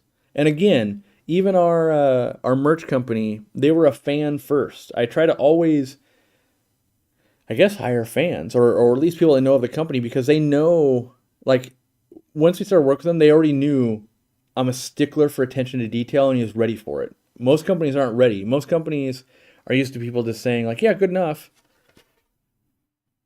So, yeah, I'm going to end up hanging this somewhere, but I thought it was super cool. And they were just, they know I like skateboarding, and I don't know, it was a good Christmas present. AKT is their company, AKT Enterprises. So if you need, if you need merch and stuff, they do merch for Snoop Dogg and Oprah and other actual famous people. They just happen to be fish nerds and like what we do. So that's what I do love about this hobby is by being as honest as I can and trying to do a good job, it'll open doors when the door is needed. And, people will want to work with us because they know our work ethic. Even though we might be a smaller client at the beginning, they see how we progress and hopefully they see the potential, I guess. And that's real rewarding in business if you're business partners and stuff and they see the potential. And so now, where we are now, when you've got someone like a Fluval or something that see no potential in us, they still don't see potential in us. we know it's just time to kind of move on and go, well, if you can't see it, we'll find someone who can. We see it in us, our customers see it in us. Maybe we'll do it. And that's, where our light comes from and that kind of stuff. And yeah. All right. The fans, me, already love the brand, you, and all at Aquarium Co-op, so we give 100% of ourselves to Aquarium Co-op. Yes, I try to do the same thing for my employees. It's always this weird, everyone should get more money, more time off, more things, but I also strategically have to plan the long term. I've never missed a paycheck. I've never had anyone not get the full 40 hours they want. I'm very, I start and I build. And so if the first thing was, make sure we provide health insurance and 40 hours a week and all of these things, those are the core things. As we add stuff on, it doesn't mean we can give up on the core things. And so, it has to build. The bigger the company gets, the more money we need to do, a big thing. Like, I wish I could give people more money. On average, I think the company, through COVID and stuff, we did the price adjustment, not a price adjustment, like a living wage adjustment. Is that this year? It starts running together for me, but I think it was 10% basically for at least the warehouse and the retail store, and it wasn't all the way up because it didn't impact everybody quite the same. But I try to give as much as I can and share with the employees without making sure that there's enough security net left that if this, this container of lights falls into the ocean, knock on wood, we all don't lose our jobs. We still have enough. We could limp forward, right? We'd be very strategic, just like when I got the lessons early in business. When that aquarium explodes and you almost go out of business, make sure you've got enough to build back. And so I'm always trying to make sure we've got enough to build back in case something went horribly wrong. And because the people that have given up careers and are putting their future into the company, I want to make sure that we just don't turn our back on them if things got tough. And so, let me make sure that's a correct statement. I don't think we've ever had to lay people off from slow sales or anything like that, and instead we weather it. And so if it's a slow summer, we'll let people go home early if they'd like to go to the beach or whatever they like to do. But if you need your 40 hours to pay your bills, we will pay those 40 hours. Because I want you in the busy season too. I want your expertise. I want to have you over years so that you'll become a better employee and serve customers better, and we get better as a company instead of we don't do anything, seasonal and that kind of stuff. All right. We need a kickflip for a gift card program. Yeah. Is 50 watts enough for 15 gallons? More than enough, in my opinion. It does depend on, is it in your garage or is it in your house, and does the tank have a top? But yeah, should work. I mean, I pretty much only buy, 100-watt heaters or so, but T. Johnson says that's what insurance is for. I agree. We have a decent amount of insurance, T. Johnson, but what, specifically, our policy doesn't cover COVID. So if the government says we couldn't be open, we don't have a prevention for that. If there was an economic downturn, right? So let's say our sales drop by 50%. There's not really an insurance for that, but my employees are still going to feel it all the same. If I lay half of them off, they invested into this company. And so I move very slowly so that even with the things we can't insure for, what I don't like is that when companies fail, the CEO and the owner is usually okay. It's a golden parachute of like, well, I'll take my $5 million. And then the people at the bottom are just going, oh, I passed on this opportunity to invest in this company and now I don't have a job. And so I'm very aware of that. And I'll do as much as I can to prevent and insulate our company from that thing. Now, that being said, I'm not going to let us go down, if it was a case of like, well, the first things in dire situations, I wouldn't take any money. That would be the first step for me. I'd be like, yep, I just don't get money. And then if it got really bad, I'd have to start laying some people off. But I feel like that conversation and the understanding is a lot better when it's like, look, I didn't take any money for a year. I was, and here we are a year later, things aren't getting better. Because I had to run all these scenarios with COVID. Like, how long could we go with zero income? Absolutely zero. If they shut down the warehouse and the store, And then what was my plan? After X months, we'd have to start, maybe people are getting half. After X months, maybe people are getting laid off. Like there's unknown things that we can't necessarily, we could take loans, could we max credit cards? There's a certain point though where if you leverage your company too hard, it can never pull back out. And so we want to make sure that we're never in those situations. And we the way I look at it is I'm responsible for everyone in my company. And if I did something horrible on a live stream, or I decided to buy Twitter tomorrow and put us into debt, like that is, I'm making decisions for 30 plus people every time I make a decision. And I think about that of like, is this good for me?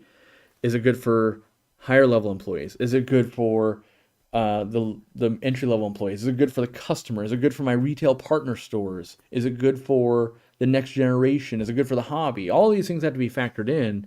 And the answer is not always yes on all of them, right? So I have to make my educated decision. What plants could I get to help combat algae? Some fast growers? I would recommend, if you're buying from us, Pogo Stem and Stellatus Octopus. Easy to grow, fast growing, soaks up nutrients pretty well. I talked about you to my CEO recently. He got a box of peaches from a high-end company, and they froze. I said that I can order plants from this place, and they have this algorithm for heat packs. Yeah, we had to develop that algorithm. That was probably in year, let's see, we got that like maybe the first year Randy was around, and I think developing that app and program was cost around $15,000. What's great is it pays dividends forever, but I was shocked at the time. So that's a perfect example of working on the business, not in the business. I'm going, how can we make this better? And I was shocked. I spent weeks researching, and no one had created this app or this solution yet. And I'm going, but how? Chocolate companies, candle companies, soap companies, like there's all of these products in the world that you need to know temperatures if you're going to be able to move them around. And so we made our own. And I don't understand why it didn't exist. I don't know why it still doesn't exist. We use it every single day on every single order, and it's stuff like that. So it's part of it is, as I've identified with my coach, I need to create the free time in my schedule to notice the things I haven't noticed yet and plan to where the Aquarium Co-op is going that I haven't planned for yet. Because all day long, there's all the stuff we have to do, another email, another thing. But if you don't create the in-between time of just sitting there going, ooh, how come no one's done that before? I'm too focused on what we're doing and doing it better instead of what haven't we done yet or what haven't we thought of yet. It's kind of that saying, you don't know what you don't know, and you got to make some time to figure out what you don't know.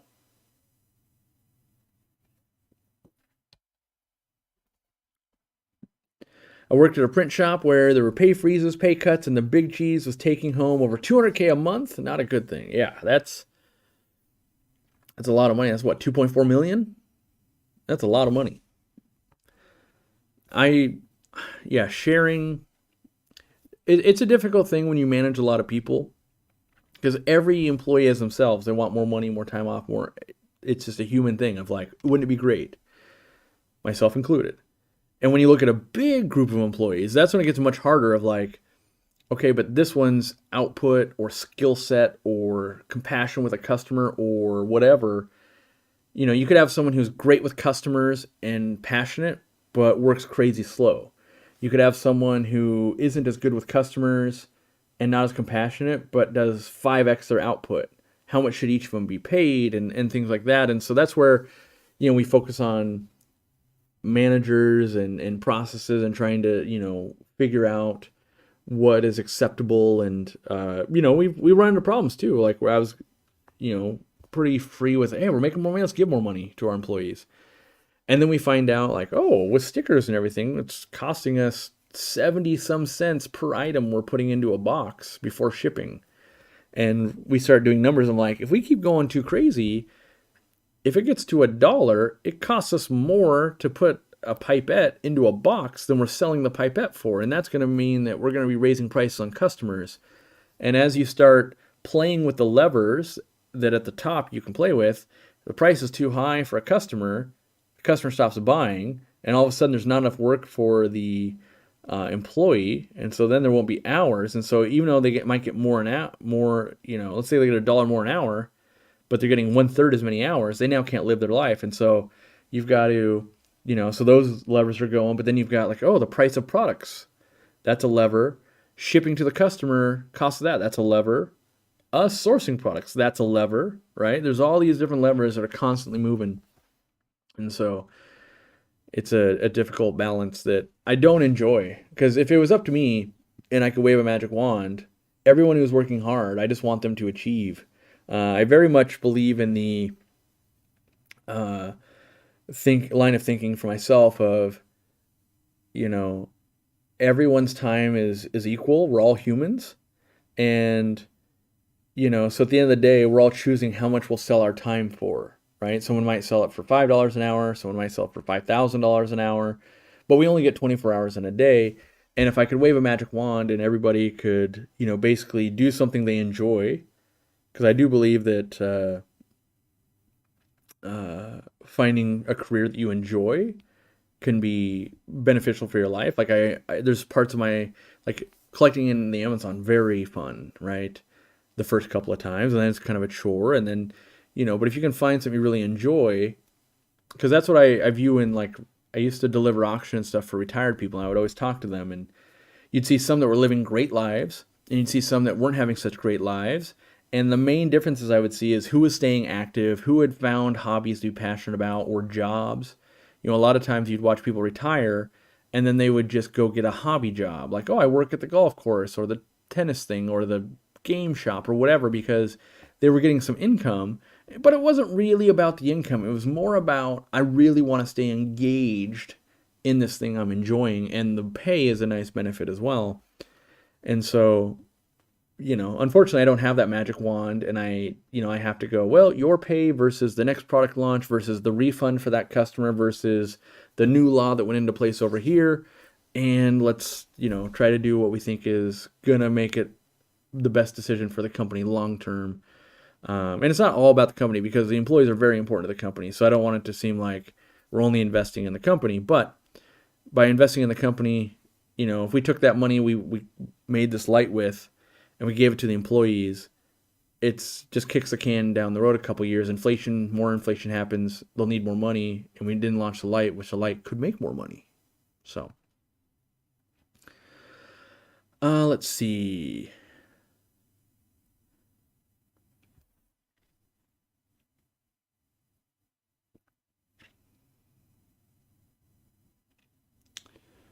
As a business person, do you take into account education when looking at potential employees? I'm halfway done with an MBA, and I like hearing people's different responses. Me personally, no. Nope, I don't at all. So we've tried that level of hiring, and I've enough times been disappointed. Like, on paper, you're great, except our biggest thing that I hold, and I don't hire anyone anymore, really. I mean, some high level people, but the average person, every employee, I'm not hiring. But, my thing, I've always been unorthodox in the way I do business, but the way I explain it is, are they on the team, right? And the way I look at that is, you could be the New York Yankees or something and have unlimited budget. And just because you bought the best player doesn't mean they're going to excel on the team. If they don't want to be there, or they're trying to get, signed to a different team or whatever, or home life's not good, they're never going to be a top performer in that team. And so I want people that are loyal, will work hard. When things are hard, they'll try hard, and it's because there are definitely times in our business where it's like, it's a Tuesday afternoon in the middle of July, and just like, yeah, fish? Ain't nobody really thinking about fish right now. And it's kind of just an easier cush job. Like, yeah, you're doing a little bit of sweeping, you're reorganizing, maybe you're cleaning a little bit of tanks. It's, But then there's like, it's the day after Christmas. It's crazy in here. You got to be able to remember the times like, yeah, but it was pretty cush that Tuesday, right? And so when the times are tough, we all pitch in. When they're not tough, we all kind of take it just a notch down. And happy holidays, Chris Lukup. I was on my to-do list. I was going to do the live stream, and I wanted to make sure I sent you and Oliver not a happy holidays, because I was thinking of you guys today. I was in my mind. I was like, I wonder how big Christmas is in Germany as compared to here. Like here, it's all about it, or at least the holiday in general. But I wasn't sure if it was the same way over there. Do you see employees focusing less on education in the future, like the DW does? What is the DW? I don't know. I'm not sure, but I think the difference is, it's not that people don't need education. I have to educate myself all that. I bought 30 books that I want to read in the new year. That was one of my working on the business, is making dedicated time to be able to self-educate. Now, there are ways in which I want to educate through college. I'd love to learn other languages and things like that, but I think there's a big difference in, I own a piece of paper that says I know how to do a thing, and there's a big difference in, I know how to do a thing. And I'm always looking for people that know how to do it, and I see them doing it. And so part of when I'm hiring a job I don't know, I learn it. Because in my brain, how can I understand if someone needs, like, let's say I need to hire someone in my own company to do electrical engineering. If I don't know the first thing about it, how could I know whether they're doing a good job or not? I can't. So usually we'll hire someone else and we'll judge that company. Are they turning out a good product? And then we have, our lights get reviewed by other electrical engineers and things here of people we trust. They work for other companies. We go, hey, can you take a look? And I don't need an official report. I just need here's a 6-pack of beer, and we hang out. Is this thing a train wreck? Or, ooh, I liked they used, little capacitor 2967 here. That's a good one. Ooh, this thing here, I'd have them redo that. And, so I try to learn, and I think pieces of paper can be important for some jobs. I also think there's a lot of the market right now where there's a lot of entrepreneurs and stuff, and that's not always going to be the way. But I think it'd be a little bit, I don't know I'm trying to think of the right word. I find it weird that I would require certain qualifications when I have essentially none. And so I think what you're going to find is people that don't have qualifications that build a good business, they're probably more open to going, just because you don't have a piece of paper doesn't mean you know how to do it. I didn't go to any business school. I graduated marketing honors in high school, but I don't have really much good training at all. But I'm willing to learn, and the thing is, the person with a piece of paper, did they, are they going to read 7 books on it over the next week? Or are they just going, I already know it all, and I'm not even, I'm not in the groups about that and that kind of stuff. And I try to stay in different groups, and I read about things, and even though I don't need it yet, I know I do a lot of, let me put that in the back of my brain. 4 years from now, I'm going to use that. Pumpkin pie, peanut butter pie, or apple pie? Ooh, I go peanut butter all day long. I like pumpkin as well. Yes, super chats are on. I thought I would turn super chats on for this Christmas, not because I want the money, but because sometimes there could be a question you've been dying to ask that you haven't gotten a response for, and today might be a good day to do that. There's a gentleman who wants to pay me $500. He wants to open a store, and he wants 15 minutes of my time. I'm hesitant because that is the working in the business, not on the business type time. I'm very sympathetic to someone wanting to open a store, though, because I've been there and done that. I know the struggle. I haven't fully decided what we're going to do yet. He's offering a good amount of money and everything. I just want to make sure that I'm afraid that answering 5 or 6 questions is not enough and won't really be a benefit, and I don't want to just take someone's money. As weird as that sounds from a company, I'm very interested in a fair exchange. You get a product from us and you're very happy and we make money, that's amazing. If people just give me money, it builds up the guilt. And there's books you can read on that of, the human in general wants a fair exchange. Whether it's an employee and an employer, if it's a customer and a company. On the surface, you might be like, yeah, free money is great, but in general, over a long enough period of time, it'll build up. If you, it's the same reason why someone helps you move or someone helps you do a thing, you feel obligated. Like, oh, I gotta get them something. I gotta get them back. I gotta. That's that thing builds up on a much bigger level, though. So, um, the thing is, it's so much easier to be motivated and learn when you aren't forced to. Having a hard time staying motivated. Only 1 year left until graduation. Yeah, I nearly failed biology. I got a D because I couldn't mesh with the teacher and our styles were not good. And yet now, now I love to learn about nature and biology and everything. So, but it's on my own time. So maybe that is the key. I don't know. Also, Randy has like every certification known to man. He likes getting his certifications, and what the difference. Well, I don't know if it's a difference because I don't know many other Randys. Randy's kind of a unique animal like me, but Randy has the the thing that I have where the minute you don't know something, you crave to learn about it.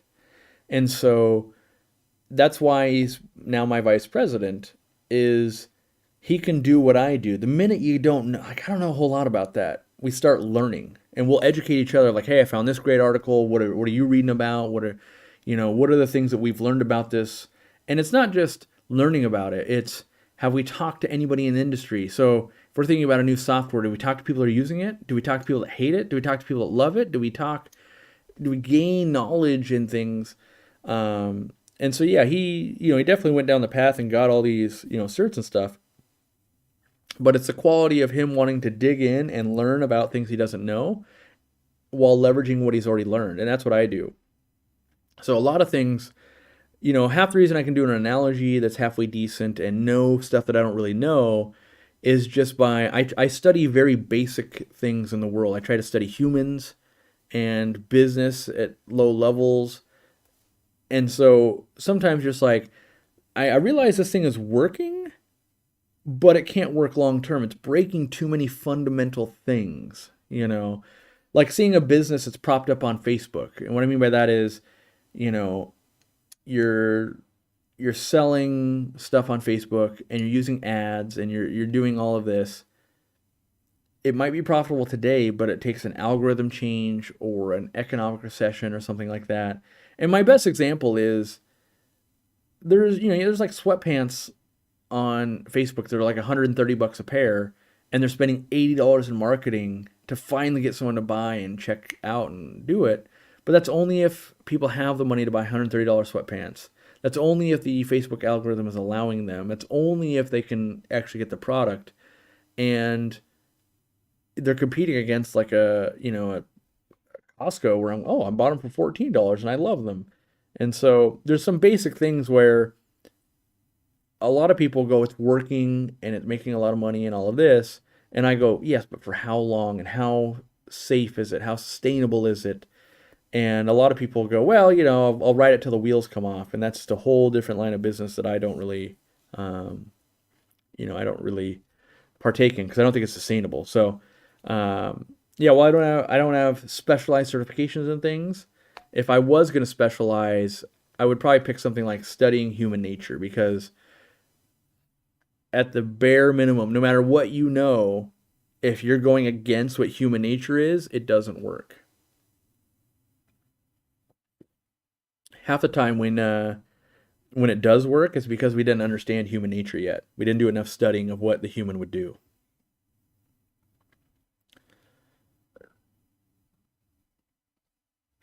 Aquarium cockpit. I never finished high school, got my GED, and I'm doing more than just fine. It's all about people and relationships. I don't discount. Well, I discount that a little bit. There's many paths. You could know someone. You could be incredibly hardworking. You could find out a skill. Like I found a skill I didn't know I had. In community college, I took public speaking and was mortified. I only had to, to pass the thing, I had to give one like 10-minute or 5-minute, call it a speech or whatever type of thing. And it was horrible for me. But later in life, I can speak in front of crowds and do this. And there's still some butterflies in the stomach in person crowds, but nothing, there's 600 people watching right now on Christmas. There's no anxiety for that. But that's an unrealized skill, and there's a lot of people that just don't know. Sometimes, we probably see it if we're studying humans. The common times we'll see it is sometimes when people have a kid, like, wow, they're great parents. Who knew, right? Or you see some of these things are like, wow, who knew that when that guy retired or that woman retired, they were the best woodworker ever. But there's lots of things that we just don't know about ourselves. Like, oh, you're a great salesman, or oh, you're a great surgeon, or oh, you're great, you're great at managing people. Because we haven't experienced. I never had a chance to manage people before I started my own store, and I'm actually not a good manager. I was so afraid of being a poor manager, and that I'm too soft, and so I want to give people a million chances. I want to do all of these things, and that is just on the other end of the spectrum. By giving someone who's doing a poor job and making the work lives of everyone else worse, that's kind of just as bad as this one over here. And so you need someone much more in the center that can identify and know when it's time, this person's not working out and this is going on and that going on. And I'd rather give people another chance, because I believe people in general, humans, want to be good, they want to be productive, they want a symbiotic relationship with everything. But not everybody is in that place in their life, and so I'm actually not a good manager. It's weird to say I go too easy. I demand very high levels of output, but as long as you're genuinely trying as hard as you can, it's kind of one of those, like, you can't ask someone to do more than they can physically and mentally do. But if they're not going to their limits, that's when they're like, okay, there's something wrong here. I woke up Saturday morning, went to do my weekly water changes, and noticed some baby Corydoras. Them's the best kind of baby Corydoras, the surprise attack ones. Love them. At this point, it's often hard to get a job, even with a college degree. I know so many people who have attended college only to struggle to find a job or even use their degree on their job. Yeah, like Robert. I think Robert has his degree in like teaching history or something, and he works at Aquarium Co-op. I think, a lot of people have said this in the past that, getting a degree kind of proves that you can complete something. But, like, I know in my career, I'm like 20 years into fish. I'm way different in year 20 than I am in year 1. My passions for different things are different. Like, I used to be really into African cichlids, used to be really into monster fish. And I think there's an arc to life in general of, people get obsessed with things for a certain amount of time, and then it wanes and it might come back. And, maybe in high school you're really into sports, and then you weren't for 10 years, and now you're getting back into it. And you'd always say, like, oh, I love this sport. But how much you love it, the intensity can change. And I think that's for business for me too, is, some days I am ready to make videos and I love doing it. And other days, like, I do not want to do that. That is just not what I'm into today. And, whether that's creative energy or whether that's, circumstances around you, I think anything you do a bunch, you might not want to do it as much. And I think the best way I can represent that in my own life is pick your favorite food. You might eat it 5 days in a row and it's amazing. Day 6, it's pretty good. Day 12, oof, I'll eat anything but this. Even though it was your favorite thing 12 days ago. Now you're like, wow, I need a change. And so that's how I know in life it's that way too, of even your most favorite things, you want less of at some point. Doesn't mean you never want it again. You just need to find the way to, if you love tacos, mix that in Taco Tuesday every week.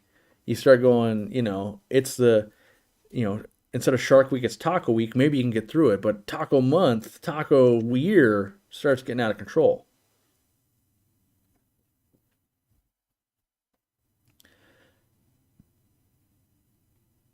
All right. Phillies Aquatics got a 55-gallon fishless cycle, fishless fuel, and turbo start 700. Started 15 days ago. I've got 0 ppm, pretty much everything, and 20 to 30 parts per million nitrates. When should I add fish? By the metrics of the cycle gods today. By the metrics of what Corey says you should do, probably watch the video and grow some plants and algae, and then think about adding plants. So you might have a cycled aquarium right now, but you don't have a seasoned, well-established tank because it's 15 days old. I much prefer putting live animals into a seasoned setup that's more robust and got things going on than something that technically, it's kind of maybe the difference. Maybe this would have been a better analogy is when you first move to a new place and all your stuff's in boxes. You physically can sleep there and it's fine. But a home 2 years later, a year later, whatever it is, where everything's got the place it goes, you got the right chair for that spot, you got this and it fits, and you changed that thing and you updated this. That's then a seasoned home tailored to your needs that you're thriving in much more than living out of boxes still. Even though the home, the basic aquarium, is the same structure, the fact that all the things have gotten to where they need to go, it's a different experience. Even though they're both technically, you can sleep the night there. Would I ever write a book? I've considered it. I haven't decided if writing a book is working in the business or on the business. I think right now it's still in the business. Like, oh, I'd sell a lot. We could sign them at events and that kind of stuff. Instead, I'm thinking, okay, well, at some point, maybe I will have some stuff to pass on to other people. And I haven't decided whether I think, a book, there's something tangible to it. And it's a book. I'm jealous of other people that have written books. And I think it's kind of like that certification thing of like, ooh, wow, look, they got that. But, I think I would be better at video. So I could do like I've thought about doing like, here's a series on how to start up a fish tank maintenance business. Here's how to start up a fish store and really get into it, as opposed to what I don't know is because I haven't done a lot of writing. How do I make sure that my tone of voice and everything would match what I put down? To make sure it's coming across in the encouraging tone and not the condescending tone and that kind of stuff. And I can do that with video. That's why I love video. You guys know when I'm being sincere, when I'm not. You can see the look on my face. You can see how fast I'm talking, that kind of stuff. I don't think I know a single teacher who is currently happy with their career. I think that I think the education system is definitely struggling at the moment. But I would also say there's a lot of teachers around the world, and I think that not everyone has to be in a public school system to be a teacher. Like there's mentors, and there's people. The guy that taught me how to, kind of open up a fish store and stuff was a great teacher. And, but yes, in terms of what we consider the standard, I go into work, I get paid, I teach kids or adults or whatever. There's, I think it's breaking the basic human needs of the amount of work to the lives people get to live at home doesn't line up enough. And so we've played far too long on it's a noble career and not enough, like, no matter how noble you are or how prestigious a career is, if, you can't afford to live a life, you can only go through that for so long before you don't. And so it's the same thing I think about with my employees in the fish store and that kind of stuff. If you don't make it so that they can work there long term, you're never going to get the buildup of skills and to have truly great teachers to teach people coming into the hobby. And we need that for our kids, we need it for our adults, we need it for everything. But things can take a very long time to get through laws and bureaucrats and all of that. And I am hopeful that someday things like that get figured out because, one of the most powerful things we have is education, whether it's you're learning from your own phone and computer, or like, right, most of the times, instead of telling my business story here, we're trying to help people with fish questions and stuff, and you get a chance to learn. And so education is one of the most powerful things, and I think you see that if you ever get a chance to visit a second or third world country where a whole family might share one computer or phone, and it's the access to unlocking the world, you realize how important that is, and you have it in your pocket, and you have it all the time, and you can do it whenever you want.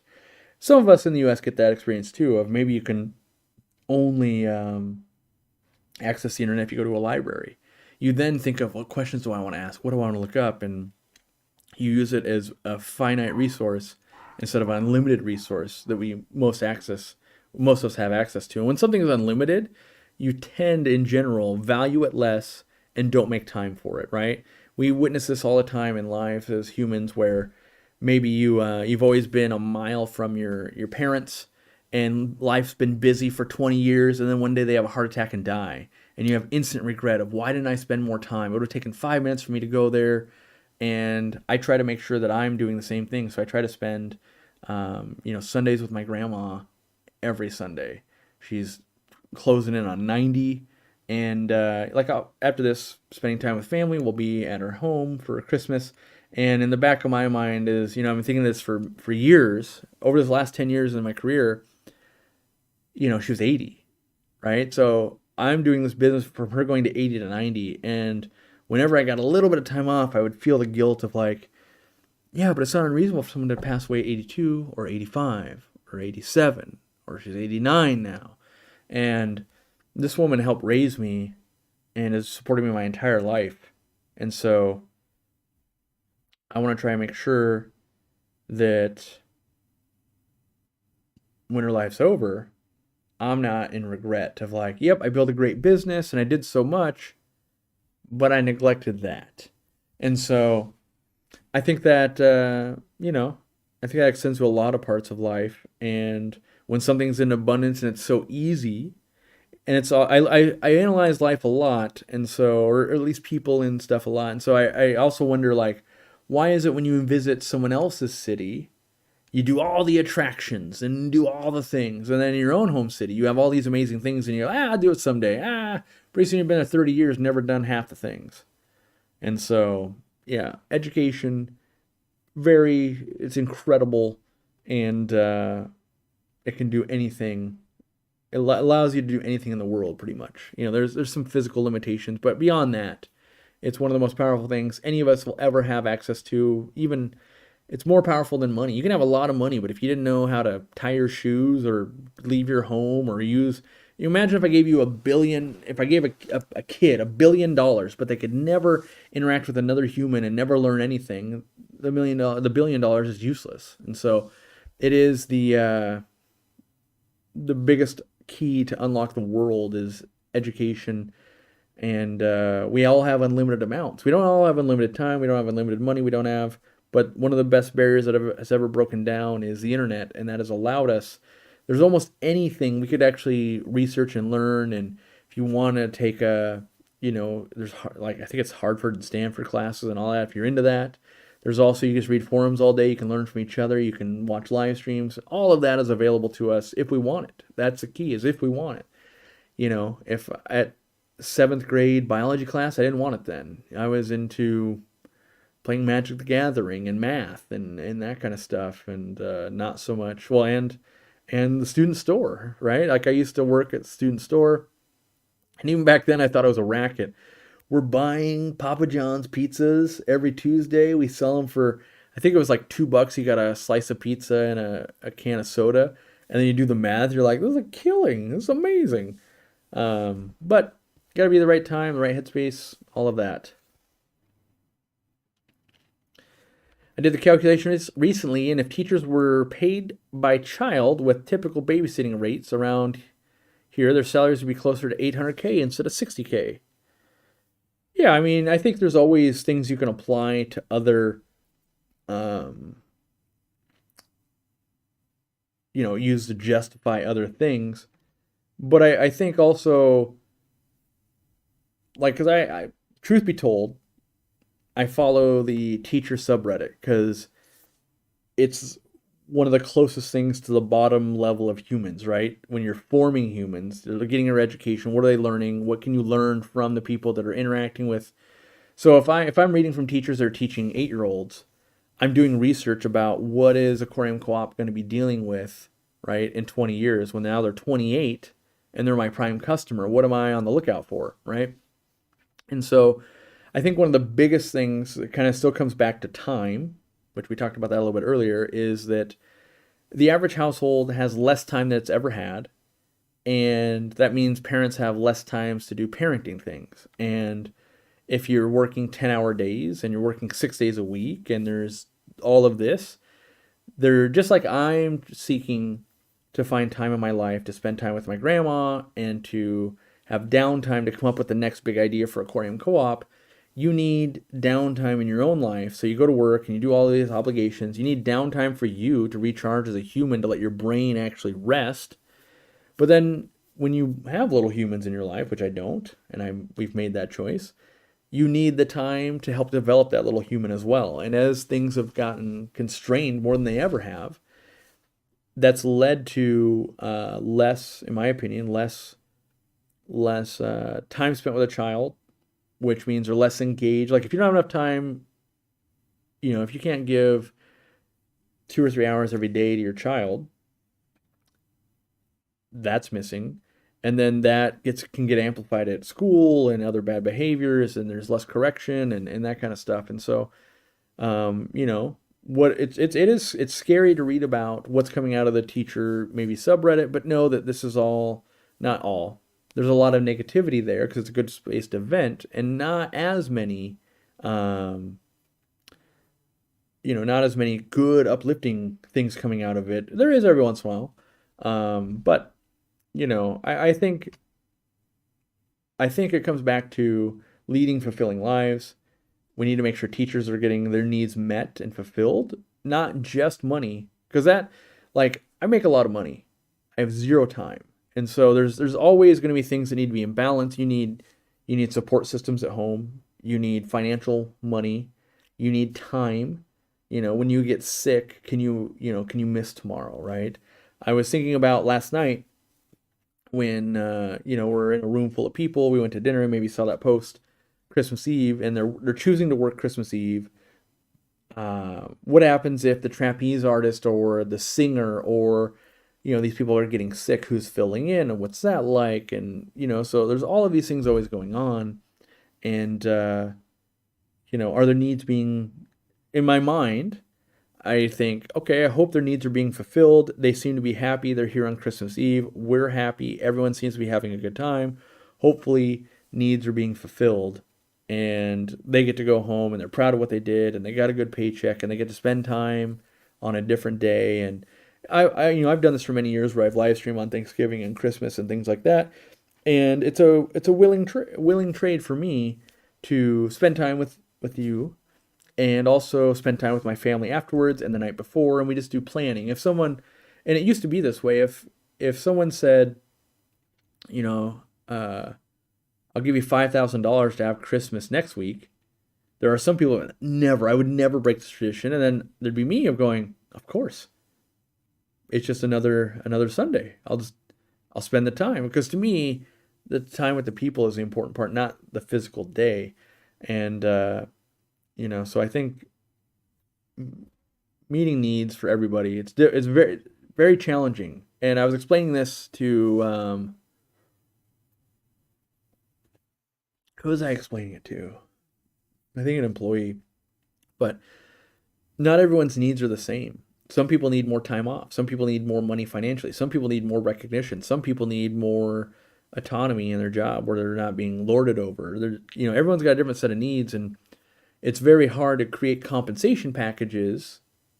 Like I wouldn't want to have to fix pay and everything for nurses or teachers or the rail workers or whatever, because trying to make a big body of people happy is very, very difficult.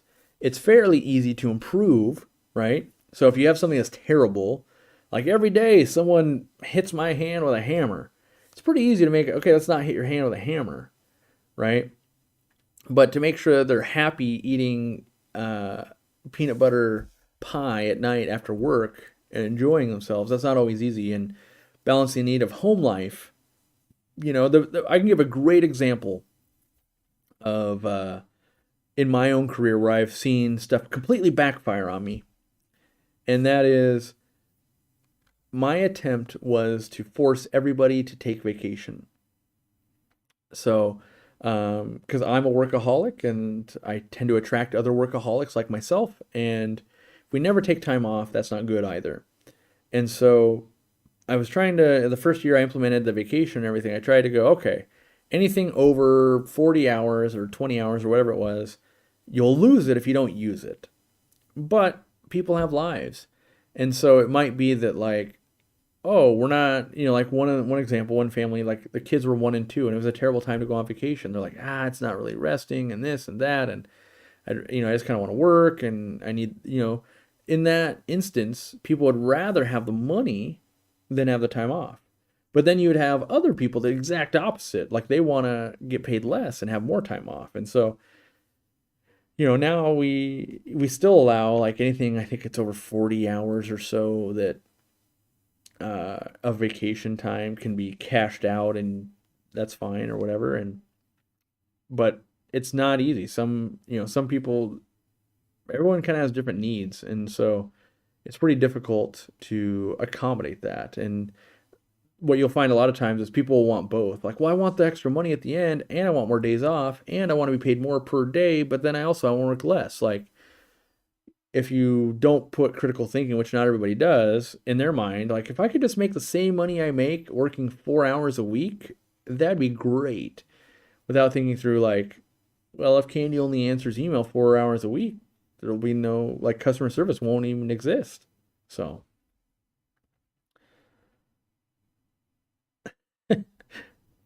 Bob says, the fact that he's friends with me is amazing considering I live every day like I'm on vacation. That's why, people have heard me around the campfire say I'm envious of people that can clock out at 5 or have the weekend off. And, there's probably something in my neurotic brain that says surround yourself with people that are having more time off than you. So maybe I'll learn that skill. Because I know, like, I'm sure my wife would love it. I'm sure my dogs would love it. I'm sure my family would love it if I'm around more. So, but there, you guys would like it less. I left the classroom after 19 years in January 2021. I miss the kids, but couldn't afford to continue to be a teacher, financially or mentally. My teacher friends are so unhappy, it's heartbreaking. Yeah, I mean, I would say the hope we have, or I have, is that maybe this system needs to break and then it can repair. That's the hope. What's a good air pump to run 26 tanks, but I don't have the money for a linear air piston pump? I don't think there's going to be a good answer for that, Carlos. I think your options are kind of like piecemealing pumps together, of like buying one $15 pump at a time. And on a long spectrum, you'll end up spending a lot more money from breakages and that kind of stuff. Or you buy like the linear air piston pump, which is a big upfront expense, but long term on a long plane, you'll save money. So that's kind of how the world works on a lot of stuff, is either cheaper initially, but more expensive long term, or more expensive initially, but cheaper long term. And, so if you need to do it on the cheap, discount air pumps, buying them at local clubs, all that kind of stuff, that's probably what I would do, and just replace them and check them and use your time to keep them up going, or, running. But, as we've been talking about, a lot of time today, I much rather would spend the time, build the money somehow, buy the reliable pump that will last me 20 years, kind of maintenance free. It's like buying back time for me.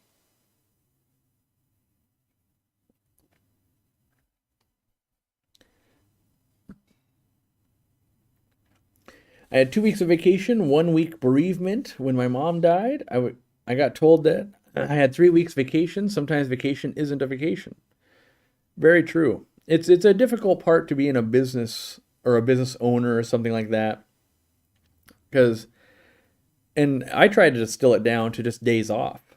But that didn't work out for us either. So now we have sick time, we have vacation time. And it used to be all just you just weren't there time, like PTO time. Didn't really care why. Don't need to know why. Um, but yeah, as far as a business owner goes, it's one of these weird things that if you strip out all human emotion and you've got someone that was on vacation for 2 weeks, on bereavement for a week, on FMLA for 3 weeks, on disability for another week, on like at the end of the day, there is an amount of money that went out and an amount of money it generated for pretty much any job. Doesn't really, if you could be a salesman, you could be a line worker, you could be a teacher, you could like at a certain point. And the what I think the problem is with humans is that the emotions don't always line up. Maybe you're the manager and you're about to get fired. Maybe you're the person that's just lost their parent, and this person has this struggle and this person's having this struggle, and instead of meeting, they're just missing. This person, if I lose my job, all these bad things are going to happen. I just lost my mother, which is a horrible thing. They're both in the struggle. That's the thing. And so, I think most middle and even upper management are that way, and employees. And it's only at the real top where I can be the Ebenezer Scrooge of just like, no one gets time off, no one does any of this, but everyone below me, everyone's got a set of problems. And maybe even as a company owner, maybe I got the same problem. Like maybe I'm facing, an economic downturn, and like we got to get production, otherwise, maybe my fear, maybe my problem is that we all lose our jobs and we go out of business. And your problem is you've had a death in the family. There's still problems for sure, but we're just worried about different ones so we don't line up. And that's just, and it could be lack of sleep, could be overwork, could be a lot of things. And again, it's finding a way where people have a good home life. Part of that is the right amount of time off. It's that balance. And some people work really efficiently. Some people like to work slowly. And business tends to put things into rigid mold. That's the problem. I mean, I'm sure by now we're kind of all seeing not everybody who works from home is just as efficient. Some people are way more efficient. Some people are way less efficient. Some people are honest. Some people are way dishonest. And so I think over time, though, we're going to find out that, each person will kind of be managed, be like, hey, if you're doing well remote, you stay remote. You're not doing so well remote, you don't stay remote. It's like almost like I don't want to call it a privilege, but it's like an earned thing of like, you don't, it's like almost like on the job training. You gotta, I don't want to say earn it because everyone should be afforded that if they could, but it's learning how the business works and someone else works and that kind of stuff. Aiden says, member for 10 months, subscribe for 7 years, definitely worth it. I agree. My business and work motto is, it's my job to make your life easier, and it's your job to make my life easier. While we make the project at hand excel, assume people are much worse off than you, not better off. Yeah, I mean, I really try, I try myself, and I hope others try, like, when I'm at work, I'm giving my 150%. Like, I'm trying really hard. And then when I'm not at work, which I'm not at work very often, but I try not to work. And I also try really hard not to bug people when they're not at work. Doesn't always work out that way. There's always, like a great example for me is even when I was in Hawaii, our forklift broke, the engine broke, and we had to rent one to unload a cargo container. And when that forklift was supposed to get picked back up, even though it was supposed to be at 2 o'clock in the afternoon and my business partner would be there to make that happen, someone at the pickup company didn't relay that to the driver. And so at 6 o'clock in the morning in Hawaii, the person watching the house was like, oh, we got a guy losing it about picking up a forklift. And I'm literally like in the wake up stupor, like, what is going on? Because I knew nothing about it. Eventually it gets figured out, but yeah, it's not always possible to avoid encroaching in on someone's home life, but hopefully it doesn't become one of those things that's a constant. I was pretty up at my high finance job when my daughter was born. I basically told my boss to lose my number for 6 months, and not everyone has the same opportunities. Yeah, indeed. I mean, I know that like I was it's difficult for my higher ups, I would say, when they have children. On one hand, I want to let them have all the time in the world. On the other hand, I try to pay really well, but we don't have enough redundancy in the company for someone to just be like, I'm gonna take 6 months off. If Randy's not around for 6 months, like we're not doing like the products are gonna run out and that kind of stuff. And we could try and fill in, but these are relationships and stuff like that. And so I try to work with people and I don't like rigid structure. I know I've ranted about this maybe on the business channel before, but I don't like our current Washington State policy. I think it's like up to 2 weeks when you have a baby, but it has to be all at once. And I'm like, that doesn't make any sense. What if you have a perfectly healthy baby and everything, and it's great, and you spend 2 weeks with it, and then a month later, that kid's having some problems, and you need to be like, oh, I need to go to the hospital, I need to do this, I need to do that. Oh, that's not covered under the Medical Parent Act. And so, I try to be much more loose where I can be with my employees and be like, look, if you need 5 days off and then you want to work for 5 days, and I think with like Randy, I think he took some time off and then he came back in limited capacity, like a couple hours a day or a couple times a week or whatever it was, just to keep the ball rolling on some projects and that kind of stuff. And I really I wish there wasn't so much like human resources laws and that kind of stuff, and there's more of a mutual understanding, which I get where we're not everyone is me trying to be the good guy. I'm not always a good guy. I'm trying to be. Um, but just the mutual respect of like, if you came to me tomorrow and you're like, oh my gosh, my kid's in the hospital, I'm like, you know, go be with your kid. And, but that's not every employer is like that. It surely would be under FMLA. Yeah, but I want to. So the problem is everything always gets hard.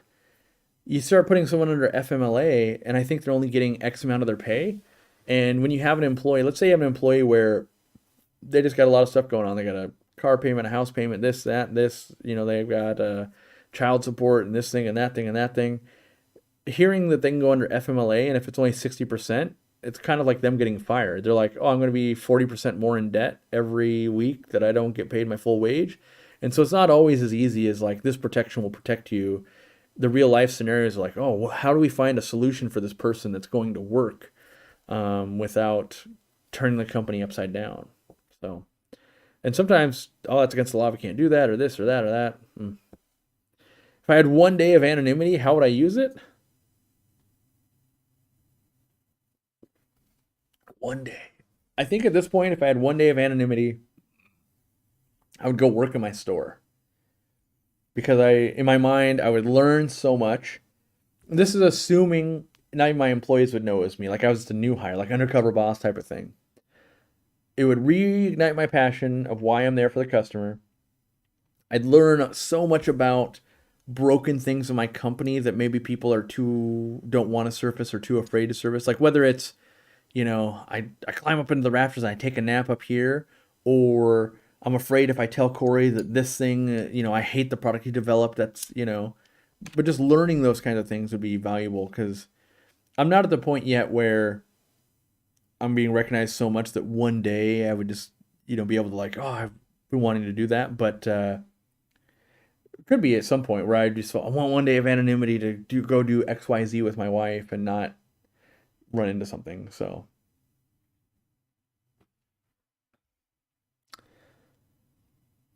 let's see here.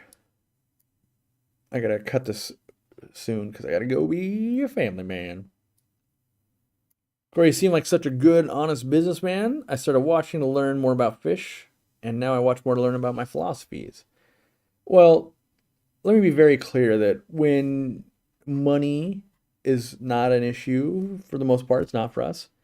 It allows you to work on yourself and think of philosophy and that kind of stuff. And so I'm very fortunate to be where I am and be able to do it. It's not like I just, was necessarily born this way.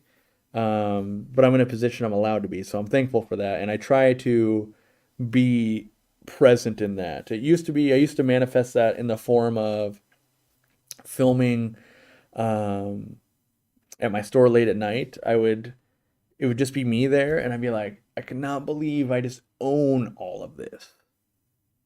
And I still think that today of like I think our inventory right now is about $800,000 in inventory, and I just outright own it.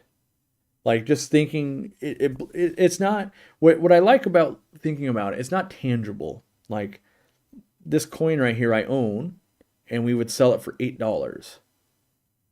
And it costs inventory and all of that. But it's not like I can just go trade this for pumpkin pie. I have to sell it. And so it's mind blowing that there's $800,000 of assets that I own when I'm a kid who grew up on welfare and would have the power shut off and stuff like that growing up. But it's not tangible and like I just got money everywhere. And so I manifest that for a long time and just like being by myself going, I cannot believe the dream is working out and it's actually happening. But that's also why we only buy stuff in cash is I want to be able to soak it in for that 2 minutes going, wow, it's crazy. Instead of looking around and going, I can't believe that's not selling and I owe 800 grand. Like, oh my gosh, what are we going to do? Like that anxiety that's just another level of anxiety I don't even want. What's the book you read this year or one that you'll suggest to read? The book I read while I was on vacation that I'm actually going to sell hopefully this next year was a story. I'm going to call it a story on Oliver Knott apprenticing apprenticeship under Takashi Amano. It's not so much on like aquascaping techniques or anything like that. It's more on the culture and what his experience was like, and it's a good book. And I learned that he had 400 of them left, and he's gonna sign them all. We're gonna import them into America, and then I think we'll sell them for like I think we got some for like 60 or 70 bucks or something. But it's it's not a book where you're gonna reference all the time.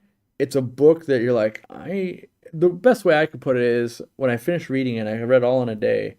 I was like, this is money well spent to support someone who truly is going to be an aquarist for life and helps other people and that kind of stuff. And so it's, I don't want to call it a charity thing because it's not, but it was just, when you're done reading it, you felt good that you bought that book. At least I got that feeling. I'm like, this is a good thing. And, he's only got 400 of them left, but 4 other people could have this like almost collector item.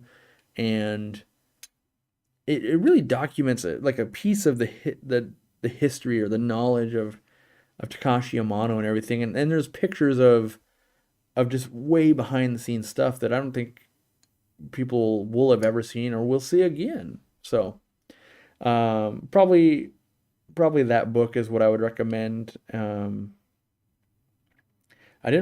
probably read like 3 books this year, which is about on par for me, but I want to read more. I don't love reading. I love finding new ideas though. That I do love. Hello everybody, fighting to save my fish. My furnace went out and didn't have the 3 to 5K to fix the heating with space heaters and blankets around the tanks.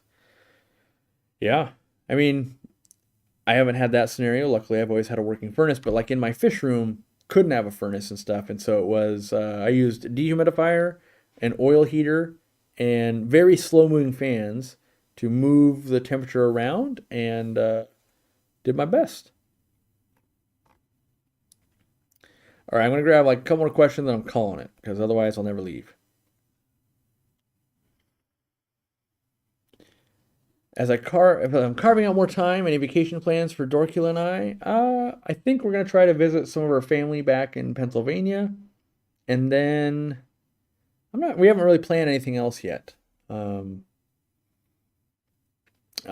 this year, I'm actually trying not to travel very much at all for events and that kind of stuff because I want to work. It's funny. I want to actually work on the things I want to work on, and creating that time.